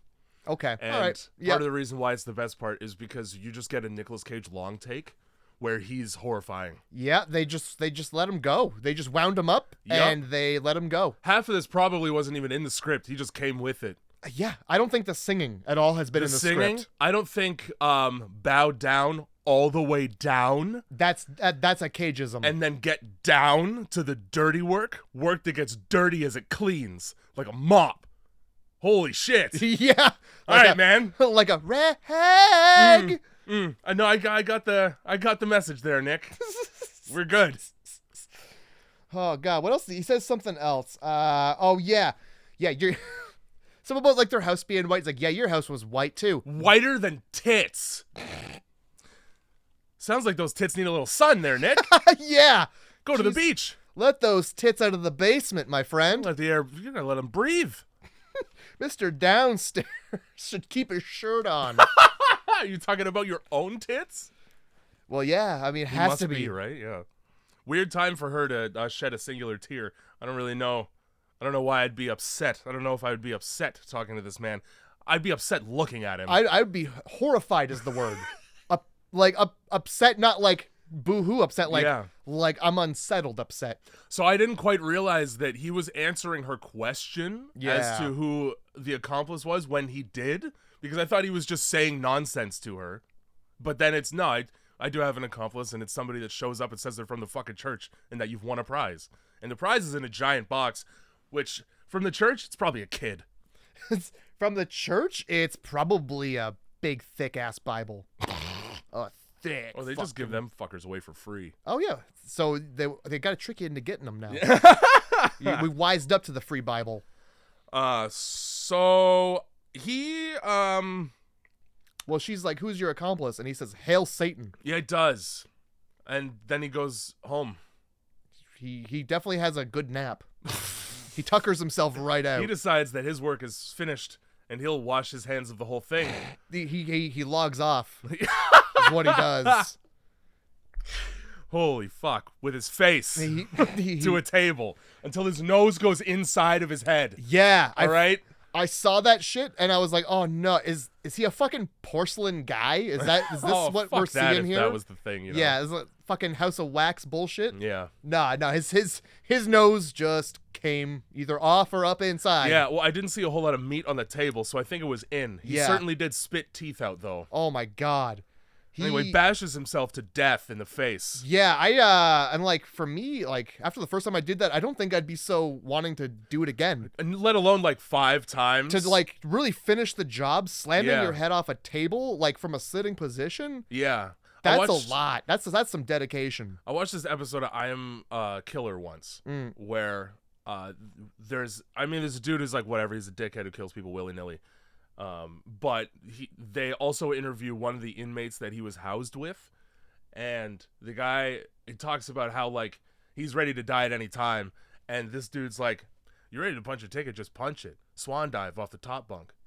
And he says it like he's seen it happen. Oh, so there are people who do this. Well, what else do you do? Yeah.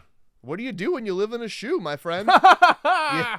Well, I would use the laces to make a noose. At least then I'll go out while I'm sleeping. I would soul seek face first. You're gonna find the soul, all right, of the shoe. Absolutely. I'm jumping from the tongue. It's a high top. It's a Converse in here, all stars. Oh god. So part 3, because it's birthday girls. Yeah.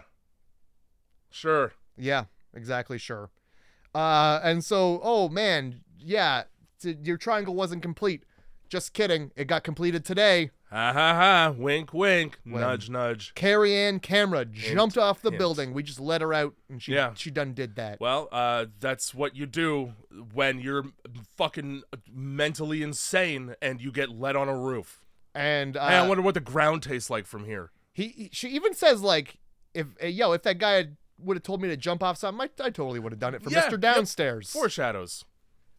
That's good. That's exactly what he told her to do. It is. Anyway, so Carter's pissed because obviously Longlegs he's incapable of speech. Why, whether he's dead or just mush. But they've got nothing, and also there's no magic. Also, there's no. I promise, there's none. I'm leaving now. Go see your mom again. Yeah.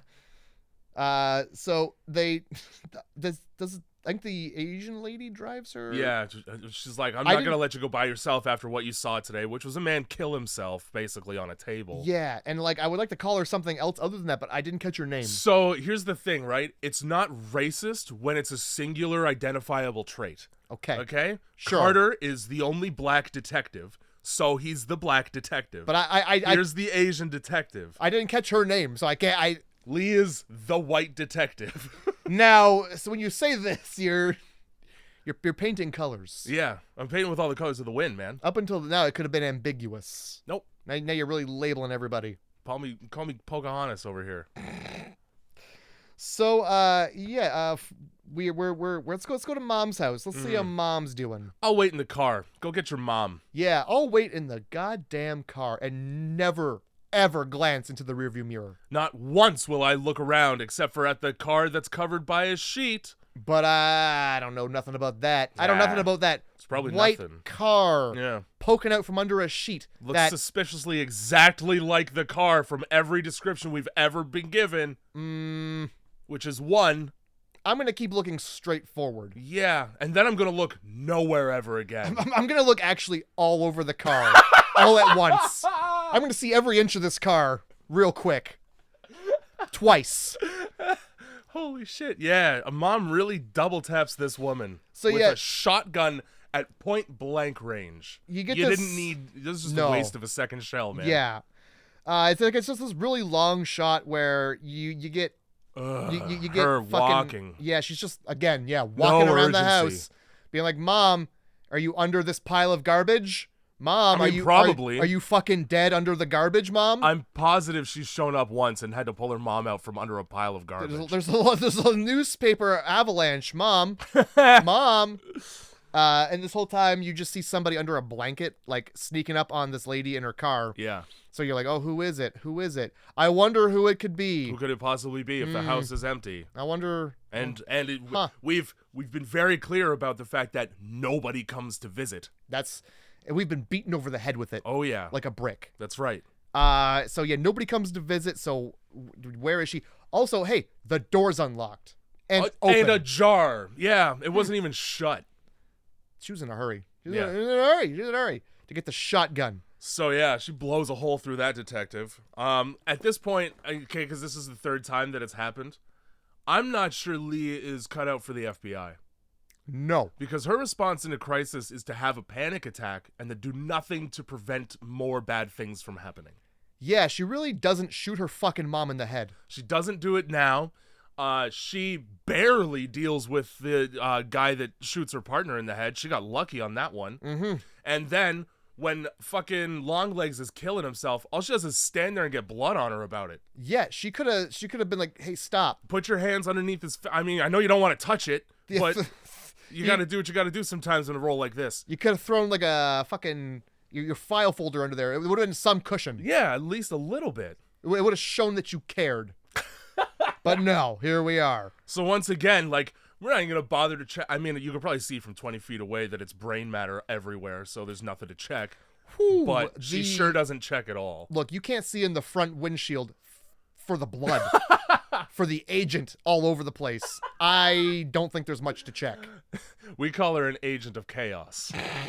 Because it sure is chaotic the way her skull's everywhere. Oh my god. So mom's out back with what looks like from a distance a child. As it turns out, no, it's just the doll version of Lee. And she somehow got word that Longlegs is dead. Which means now I get to blow a hole in the voodoo doll and release your soul from being bound to Satan? So, okay. So the whole thing was like when she interviews Longlegs, yeah, he says something about like the seventh she, and he's like, right. Well, oh yeah, like the day you became a cop, we had a good laugh about it. I laughed. She didn't. Oh, who's the she? The seventh she that has been given the choice that they've all been given to either accept the gift and right. destroy it and thus destroy yourself, right, or keep the gift and bow down. So, you know, you accept the gift, you destroy it, and then I guess like because whenever she shoots that doll in the head, like she has, I don't know, an aneurysm and falls down. Yeah, black smoke. So I don't know if something bad is supposed to happen to you when you do that, or if you accept it, like then you just bow down to Satan and whatever Satan wants. Well, that's like I don't think people want to destroy themselves? ? No, but that's destroyed. Obviously, that's why families are fucking dying, because their alternative was, okay, be the person that knocks on doors. Okay, all right. Because that's why her mom does it. It's like, okay, the devil came in the form of killing her on her birthday via Longlegs, and then the bargain was you knock on doors and you give this doll, which is the gift, to other families, and they are also given a choice. And the ones that are killing each other, those are the ones that are like, fuck the devil, I don't want to do that. So it's like, you gotta kill yourself and your family. Interesting. Okay. That's the way that all right. That's the way that it hit me anyway. Okay, all right. And that's why there's never dolls recovered. And that's why Carrie Ann's doll was still alive. Because Carrie Ann was still alive. Because she didn't get killed because she was at school. But find another doll. So that's part of the ritual, right? Is I think probably the dad has to shoot the doll and then fucking blows his own head off or some shit. I don't know because like I think you get that flashback from the doll's perspective when he like axes the wife. Mm-hmm. Because like they both want to like look at the doll. But then like you don't get to see him die either. Yeah, no, I know. I don't know because like the devil's possessing them through the doll. Oh yeah. No, that's the and whole that's thing. like, so that's the way that he gets released, I think, is like you blow the doll's head off and then that black smoke happens and then he's free to go into another doll and the ritual repeats. Okay. That's why there's a doll maker with the balls, and that's like the Satan conduit. Maybe once the ball gets destroyed, he needs another one to like jump into like a possession. That's what I'm reading from it anyway. That works for me. And like, it's the only way this fucking shit makes sense. Okay. So the question is then, the doll they find in the barn, it's got the crucifix over top of it. Is that holding Satan down in there? Is that supposed to be like trapping Satan in there? And that's why it's honestly like under be the because when they pull the floorboards? fucking ball out and it starts whispering and showing people fucking snakes that aren't scary because they're just reptiles and they're not even wet, they're dry as fuck. Have you ever touched one? Yeah, it's not a big deal. It isn't. It's not. I don't even think it's a poisonous snake. It's just a snake. Yeah, some snakes, you know. Oh, Anyway. that's Satan. I guess there's I guess you could look at it either way, but I felt like they were like, I don't want to destroy myself. Let's not destroy myself and just kill my family. So then the only thing I don't understand is like what was inside of her that made her go to sleep on the floor. When you're outside, it's called the ground. Yeah, I don't know. I can only imagine that it's like some kind of fucking soul-related thing. That's why it's a voodoo doll, human hair. I don't fuck. Either way, it's something. Nebulous. It's creepy is what it is. Sure. So she wakes up in the fucking basement, and mom is nowhere, and she's got a killer headache. She's been drinking all night. But, say what you want about Satan. At the very least, he's nice enough to give a courtesy call. That's right. A little welfare check. Hey, his birthday party's fucking popping off, and you're not. Are you okay? You wanted your wake-up call at 11 a.m. Here I am. Miss Ruby is over here, and she's sobbing because she doesn't have somebody to sit here and stare. Yeah, she doesn't have one friend. So, holy fuck. Nobody wants to be friends with the cop's daughter, eh? Yeah. Jesus Christ, this is the emptiest birthday party I've ever seen. anytime we go over there, we got to sit in their room with all her fucking baby stuff. Nobody showed up, so we brought your mom and a doll. Perfect. And mom, why she gotta dress like a fucking nun? Because she's from the church. All right, Jay. that sucks. Everybody from the church is a fucking nun. Long expositional fairy tale. Yeah. That's that whole.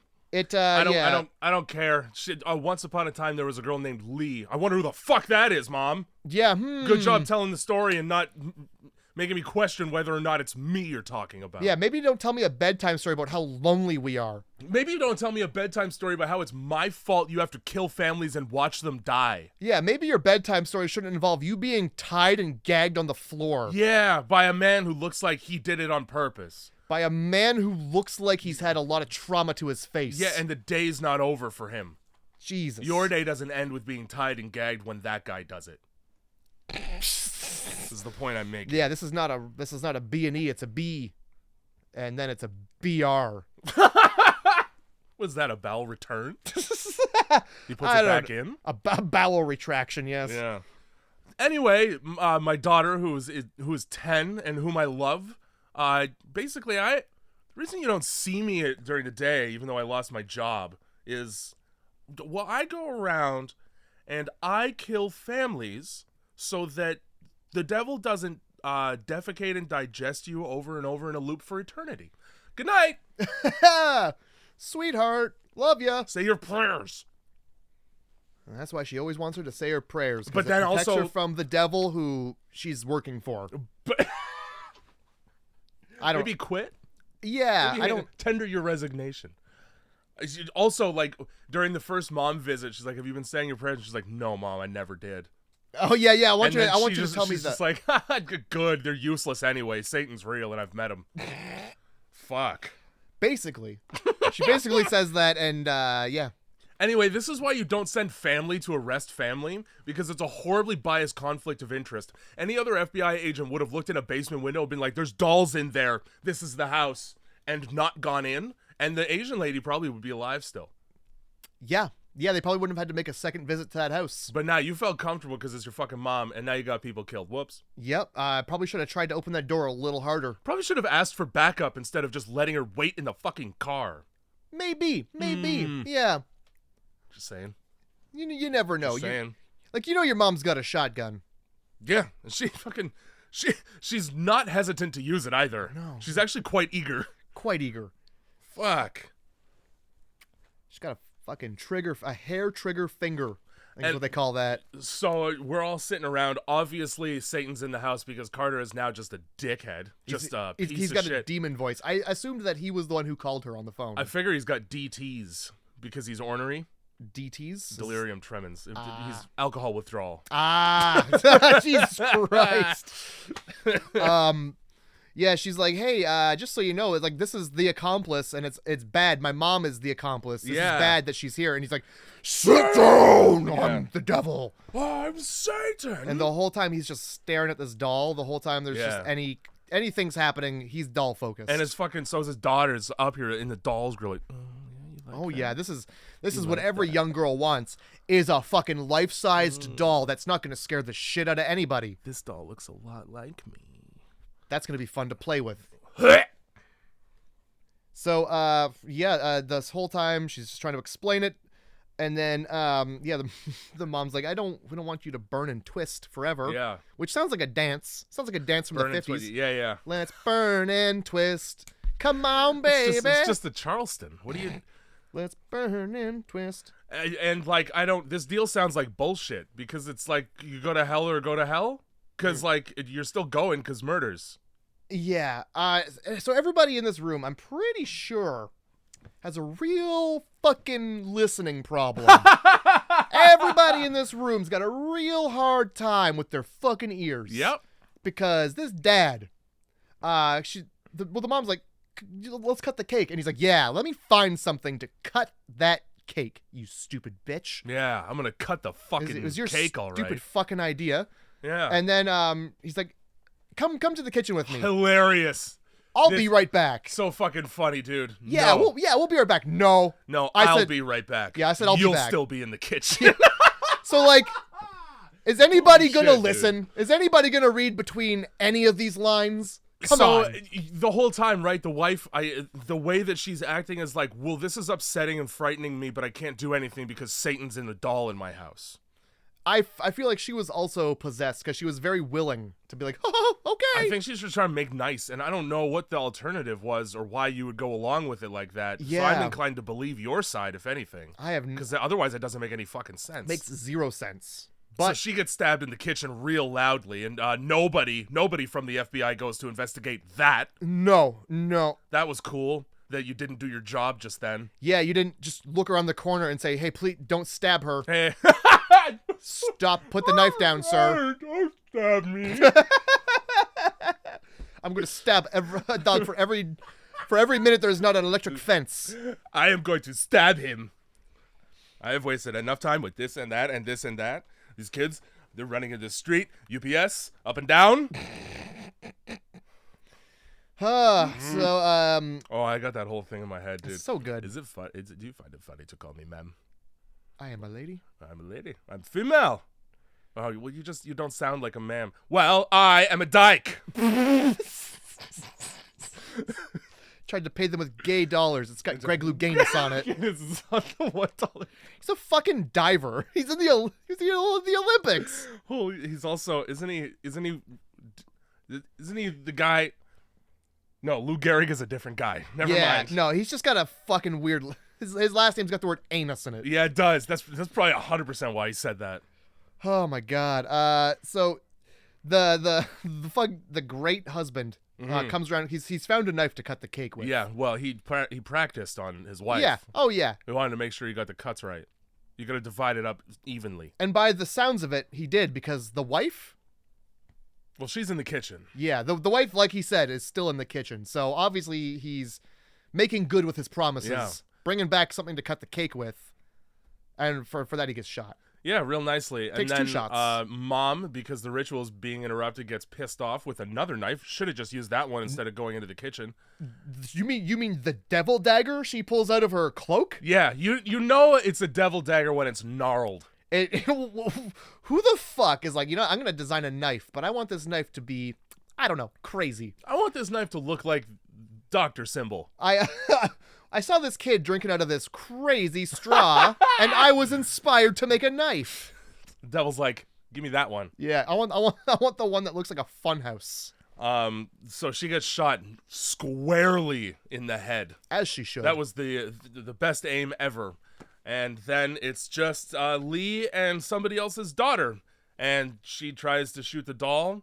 And for some reason, I mean, not for some reason, the devil makes the gun jam. So she just stops trying to solve the problem and leaves with the daughter. Burn the house down. Drop a crane on it. Do anything else. Do anything. Throw the fucking doll in the ocean. Step on its head. Perfect. Like it's porcelain. Those dolls, they're fragile as fuck. Hit it with a bat. The fucking dude loves baseball. I'm sure there's a bat in the house. It's probably signed by the Mariners. All of them. There's probably like 2 or 3 Mariners. I don't know. But that's the fucking end of the movie, though. Yep. It just ends like that. It ends with the only way a film with Nicolas Cage can end. That's right. With him saying "Hail Satan" and giving a smooch. Blowing a kiss right at you. So good. I love you too, Nick. I won't let the bedbugs bite. And that's the film. 8 out of 10 for Longlegs, that right here. I gave it a 7. Yep. I was tempted for 7. I was like, nah, fuck it, 8. Had it been like, it's definitely a suspense, a thriller, but I wouldn't call it a horror. No, and it lost points. Well, the reason it falls into horror category is because there's pictures of murders. Look at Nicolas Cage. And also that face. Yeah. That's how we know. But so it loses points because of how slow Micah Monroe walks in it. Yep. And because a couple things should have been explained that weren't. Yeah. Namely, what the fuck is in the ball? But well, they cut it open and nothing, Jay. Were you not watching? Satan's not a tangible thing. It still gets a fucking 8, though. All right. Because Nicolas Cage.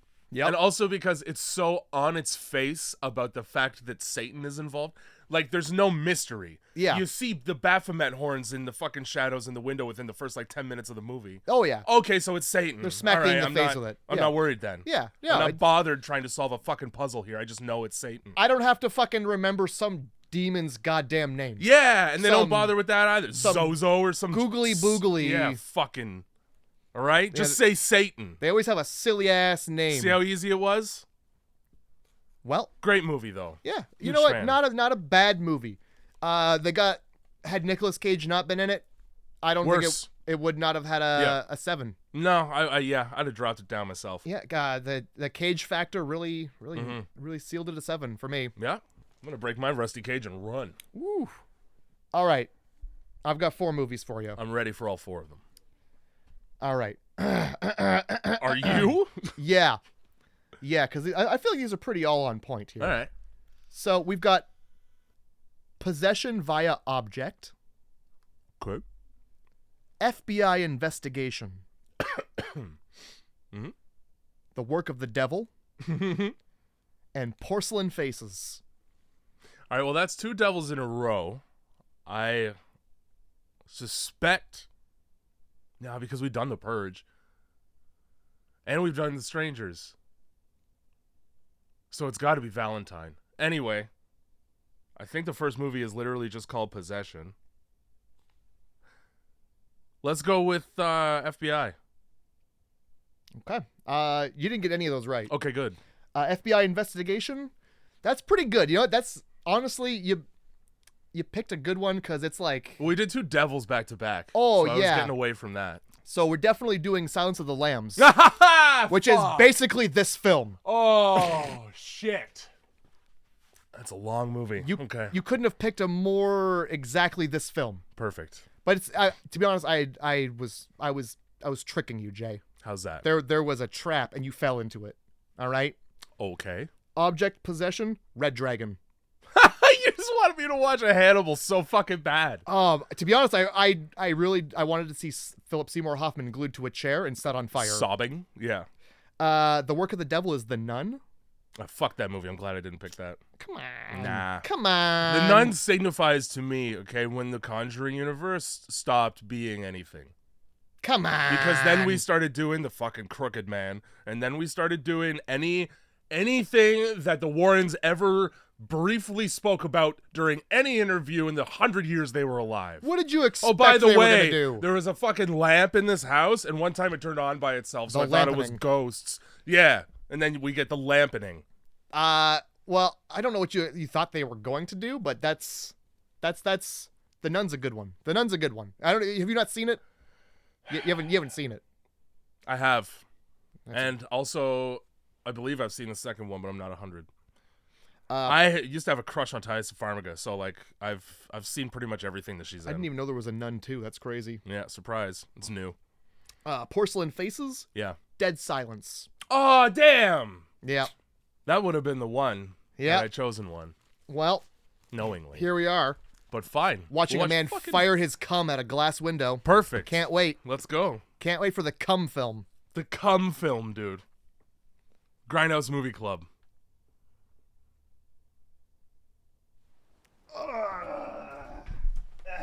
You hate me with this 2.5 hour Jodie Foster before she realized she was a lesbian.